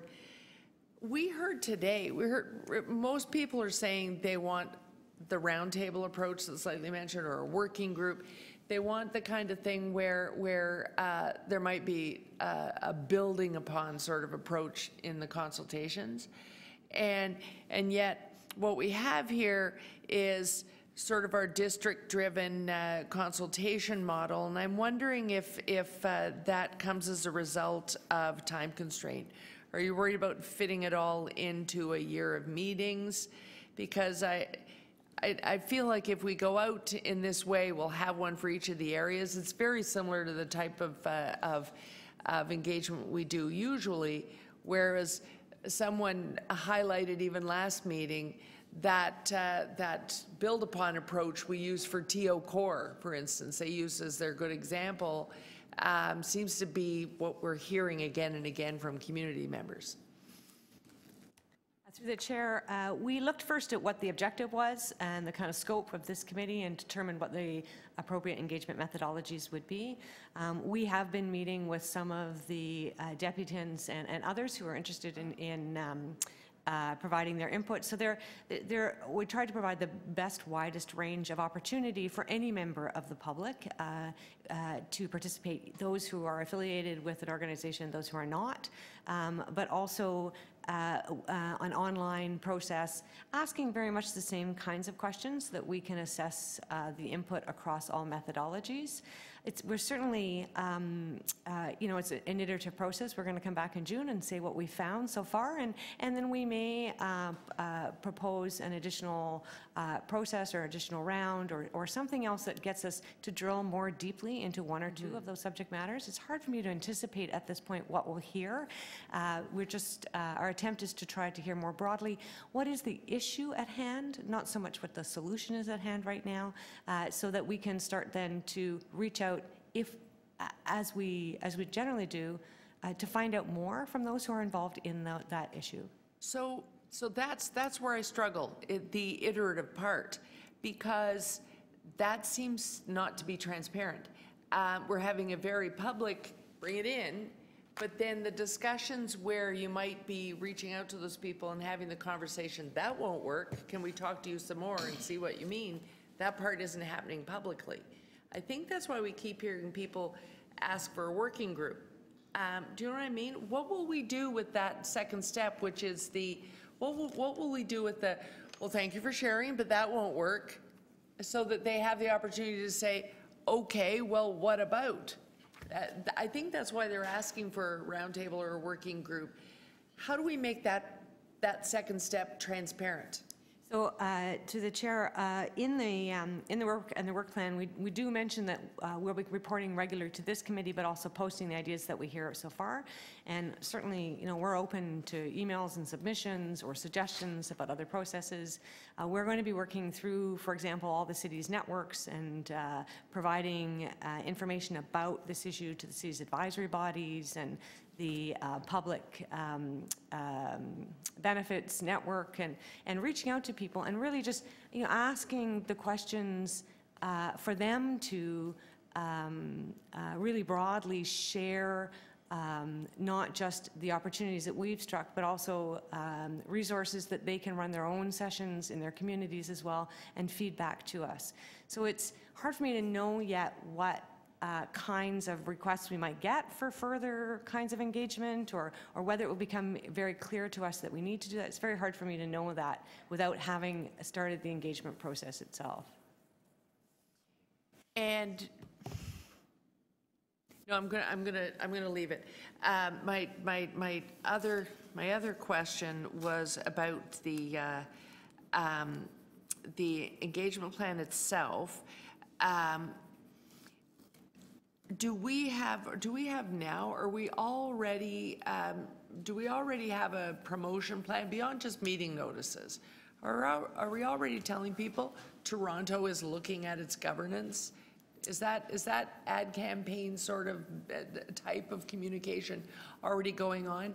The reason I ask that, and maybe you can build this into your answer, is if we're meeting notice, there's a thing called Special Governance Committee, come and tell us what you think. Meeting notice, we're going to have a consultation. We'll always be confronted with people who haven't really thought about it until they get here. Tell us what you want. Now I've got to give you my first thought. Are we doing an ad campaign so that they're starting to think about what if I could change the whole universe here? But through the chair, there are actually two processes in place. One is about the engagement itself, so that would have its own communication strategy, separate and apart from the notices that go out regarding these meetings. But in addition to that, we've actually posted on the city's homepage. There is a link directly on the city's homepage to this committee, and we have arranged for the notices for these meetings to go out early.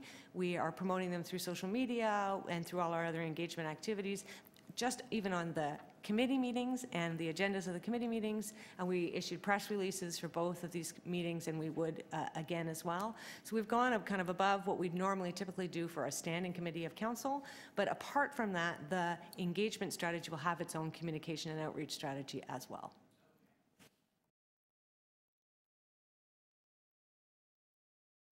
Microphone. Thank you very much. Are there any other questions from members of the committee? Seeing none, are there speakers to this item? Councillor Carroll? Well, again, I'm struggling with process because do I move motions, or how does this work? I just keep hearing again and again, people want a working group, and I don't see it here. But is this the time for, and I even see a councillor shaking his head, so do I move it? Do we talk about it? How does this work? Is today the day, or are we waiting? Or do I move a motion now? If I can offer some clarity, I mean, I guess what we would have to do is move motions to modify the work plan or the engagement strategy. So if there was a specific, and maybe Councillor Carroll, if it helps, I have a couple of motions I'm going to place that might help or guide the... It would be context setting. Would that help? It would be very context setting. Yes, that's what I'm saying out loud into the microphone right now as I have the floor. That would be very context setting. Thank you, Mr. Chair. All right. Please, yeah. So I'll put my timer on. I had three. They were developed in context to the inputs to the committee today. We'll go through them quickly in a second. The first was to pay attention to the idea that we heard in the first presentation that issues and problems may be separate from solutions and ideas. And we've heard a lot of both of those right now, but I thought that, and to Councillor Carroll's point, when an issue is brought forward, it's less likely to be shot down, but brought into the report, and it's something that the committee can look at and chew on as to, is this an item that we're going to go further with? Is this an item that this committee wants to dig deeper on? And then the work really begins on unpacking what that issue is and how the solution might come. And we recognize that others will come with ideas that is the end solution, and those are the ones that, may or may not work, and maybe a roundtable is a place to talk about those more, or an iterative process is maybe better described. If I may have the second motion. It was very clear that neighborhood associations had a particular interest in this process, and I wanted to make sure that they were highlighted as stakeholders and that there was a focus on engaging them, not just the public at large. And that's the purpose of that motion. And the third motion was just again in context of the presentation earlier today. There were 4 almost buckets of the types of changes that could be required. The first we heard was things that were entirely within the staff's purview. I think the example was the electronic submissions. The second was, are there conventions that are going on around here that are of an issue to the public? Of course, the third is bylaws, including the procedural bylaw, and then the last is just relating to external things, external bodies, external orders of government, external legislation. And I felt that the city's manager's report back to us would be helpful to characterize some of the inputs in those lights, and that would give the committee a good sense of what we could do going forward. So this doesn't modify the work plan, I don't think. It just adds some additional instruction to it. I'm hoping that they're not contentious items and that the committee agrees with them.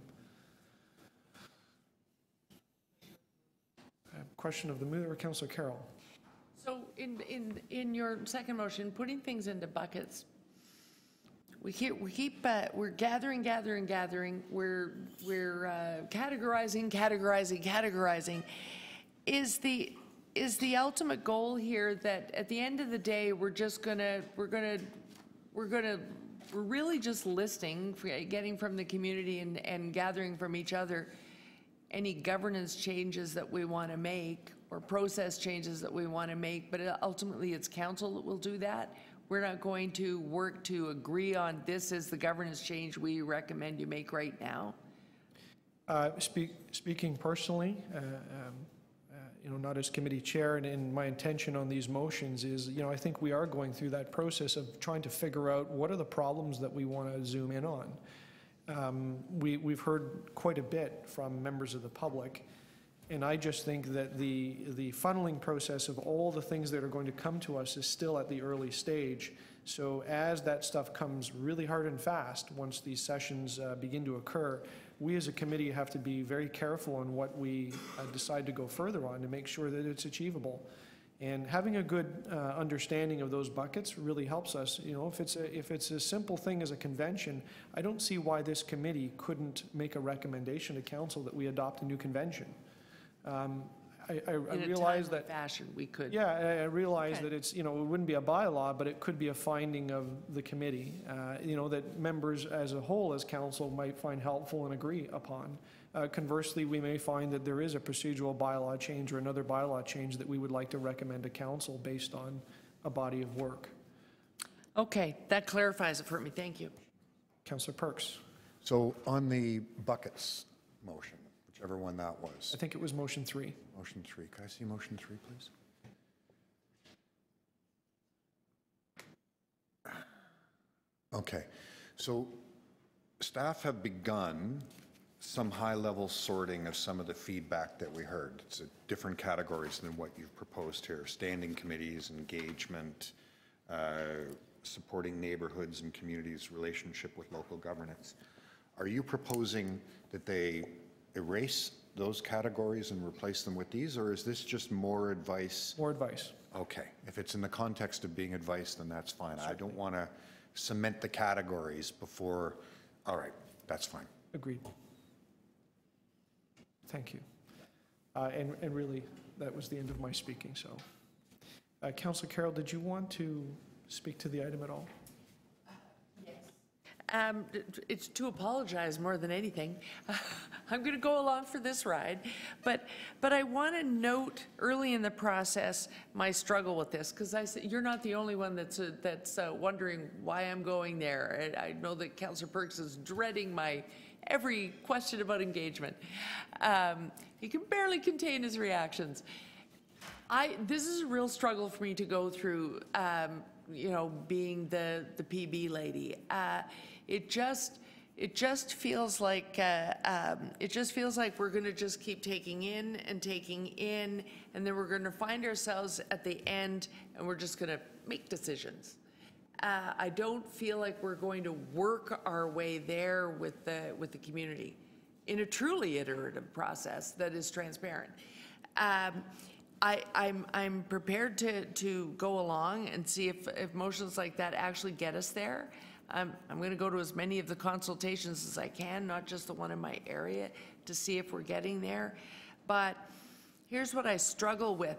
There are some really obvious themes starting here. The people want us to change to that type of consultation where it's not a one-shot deal. They never really hear us tell them why what you just said sitting in that chair over there won't work. Thank you for sharing. Now we're going to go in another room. We're going to figure out what we are doing. You'll probably come back to the next meeting because it feels like we didn't hear you. And over time, that person becomes a usual suspect because they only ever get to come back and say it into the void, and they don't know why we decided something else because we're not sitting with them and working together. And I really struggle that this is a very important thing, and that's going to happen again. The same people will keep coming back again and again because they won't really feel like they know if we're ever going to get to where we agree to that. But the themes are obvious. There's no question that these deputants are reflecting what most of us, I think, have heard in our daily travels. We have lost a big chunk of democracy in council. We need a democracy layer underneath it, because what we've lost here, we can create out of the rules that belong to us. And we know that.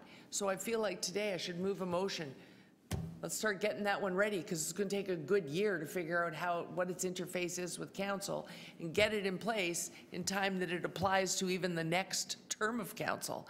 So I want to rush ahead with the things, the themes that keep coming back again and again here.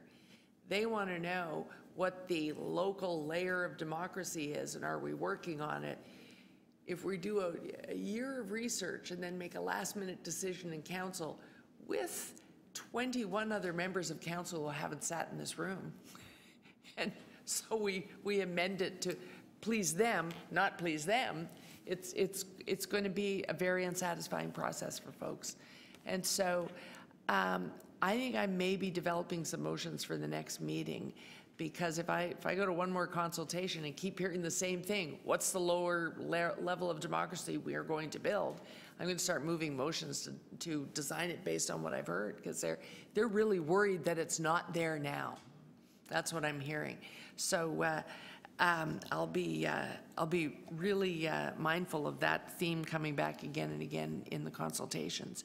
I also think that it would be a good idea, Mr. Chair, for you to flag that while we can make some careful adjustments to standing committees, we heard those quick change types of advice, separating out housing, those sorts of things that we heard, technical bits of advice from the community last time.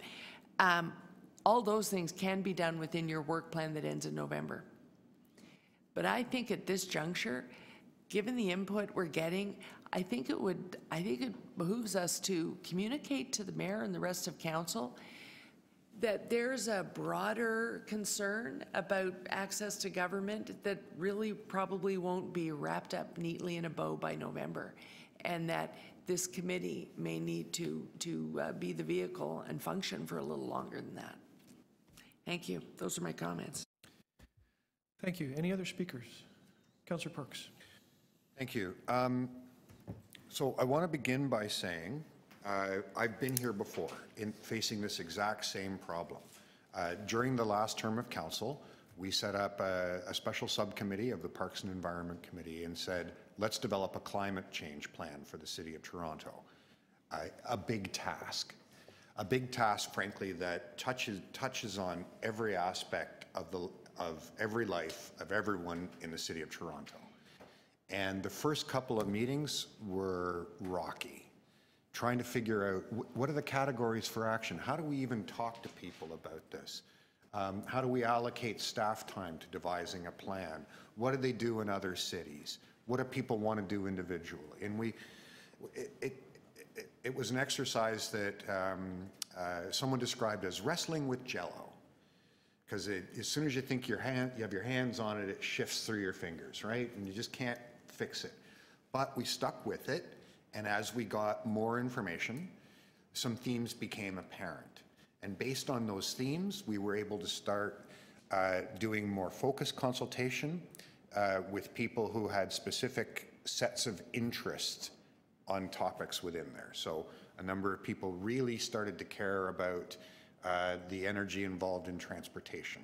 Some people really started to care about the long-term impacts of land use planning, and on and on and on. And those themes emerged organically out of the process.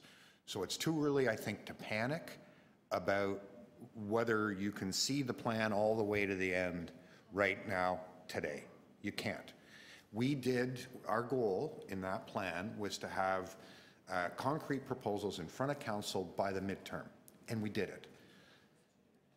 But it took a year worth of talking to people to get enough information for city staff to go out and say, okay, there's a proposal, for example, that we convert a lot of our fleet to electric vehicles.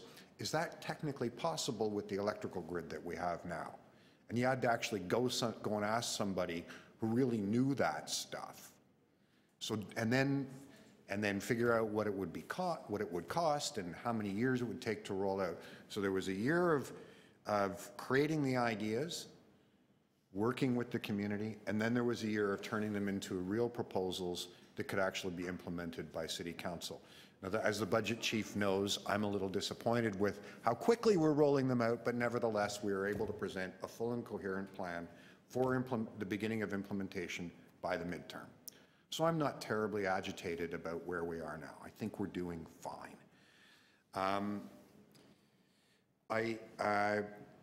One theme, though, that I'm hearing emerging here that I want to make a couple comments on is this notion about how we engage the public. And I want to begin with something Mr. Kaspersky said, which is fewer than half the people vote. It's true. But then there's an even smaller group who's ever been to a community meeting, and a smaller group that's joined a community organization, and a smaller group than that that's made a deputation, and then a smaller group than that that's been on some kind of an advisory panel. And I want to make sure that as we're allocating resources around getting people engaged in civics, that we are not allocating our resources to the smallest group. I want to ask the question, what do we do about the 60% of people who aren't voting? That, to me, is the first and most important task. And if we have resources to allocate to that, let's do it. And I note one of the buckets that the staff have presented us with in Appendix 2 was electoral reform. And I want to encourage them to look at how elections were handled when I was young, which is people got enumerated. And I think that's critical because the way our voting list, a voters list, is managed right now is either you're on the property rolls or we hope that the landlord gave the name of the tenants to MPAC and then MPAC gave us an up-to-date list, which means tenants do not get registered to vote at the same rates as people who are stable property owners. And I think enumeration would be a very important piece of that. And if you look at, and I went back and looked at it in the last 2 elections I've run at, the lowest turnout is in the area with the highest number of tenants. The highest turnout is in the area with the highest number of property owners. So I want enumeration to be a permanent municipal voters list to be key in something that we research there. On the first item that in the appendix, there's a discussion about neighborhood and communities' relationships with local government. And I had 2 thoughts on that. One is, while many of the comments we heard today, you know what, maybe I should do this in a second round because I've got about another 2 minutes worth of things to say. Committee want to just keep rolling or? Can I just keep going? Yeah. Okay. All right. All right. So most of the most vigorous engagement we do tends to be around development applications. And that's where we create these working groups and so on and so forth, right? That's all geographically based. That's all, there's something happening 4 blocks from where I live. But there are other communities of interest that have very important issues to deal with in the city. I note that someone's here from Social Planning Toronto. There are people who are concerned about housing, but we don't have regular, you know, I'm not out 4 nights a week doing meetings on homelessness. I'm out 4 nights a week doing meetings on development.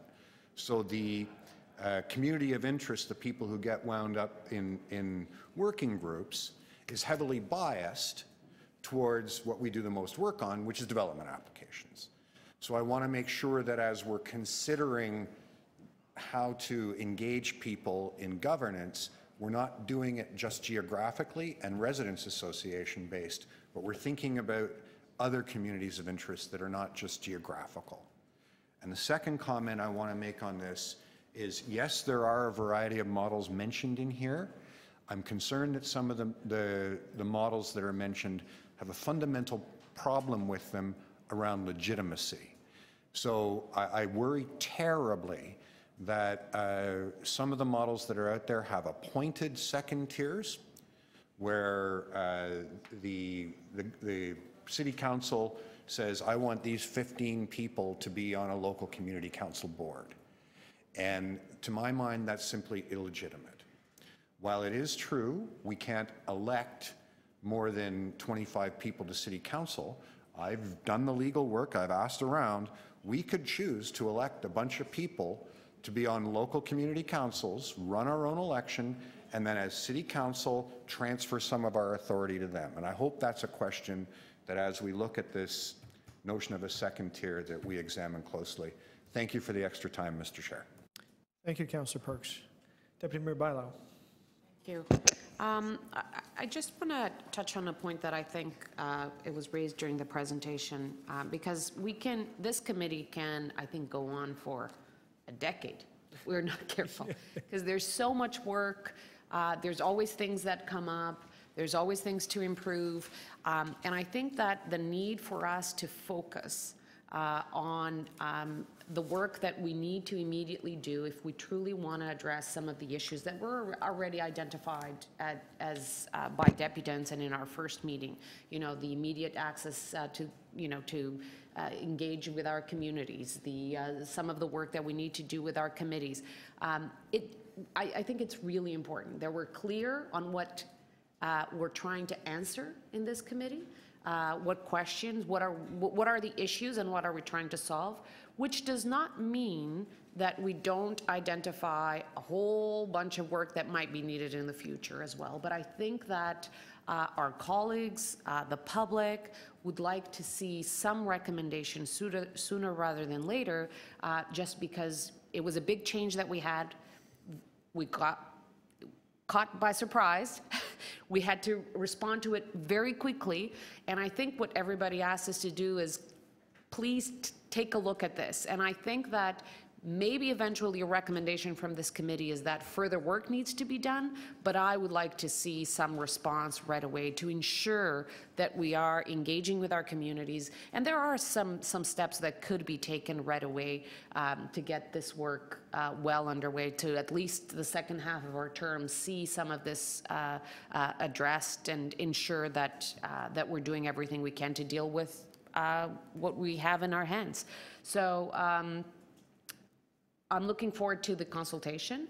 I'm looking forward to hearing from the public. But again, I think it's really important that we engage on identifying the issues that we're trying to solve here, which we've started with a list of the first meeting, and then continue to focus on that and answer to those questions and have concrete actions that could be implemented by this council, and then further, if we need further work, then make recommendations on further work that needs to be done and further conversations that might need to happen with other orders of government as well. But I think it is really important that we focus on the work that we can do immediately, and focus the consultations also on that. What are the issues that people are seeing that needs attention right away? And how do we address those issues? It's the two big buckets, I think, that we need to go to public consultation with. Thank you, Deputy Mayor Bailao. Are there any other speakers to the item? Seeing none, Councillor Carroll. I just want to add, because in the end, we did go back through the appendix, and I just want to flag that if areas of interest that we heard principally in the last meeting, the election reform in particular, there are a lot of statutory requirements, I believe, around those. But we've been, and also logistical requirements around those for clerks. But clearly, we've been asked to go back and look at rank balloting, been asked to look at election finance reform, and those may need deadlines to be opposed to them to be meaningful in any way, shape, or form. So that's something we may need to hear. What are the impediments and challenges and requirements around those? I think we need to know those by the next meeting so that if we need to prioritize them, we can. Yeah. Thank you. On the amendments, Madam Clerk, I'm advised on the first item, all in favor? Any opposed? That's carried. On the second item, all in favor? Any opposed? That's carried. On the third item, all in favor? Any opposed? That's carried. On the report itself from the city, the item is amended. Thank you. All in favor? Any opposed? That is carried. That is the last item. The meeting is adjourned. Thank you.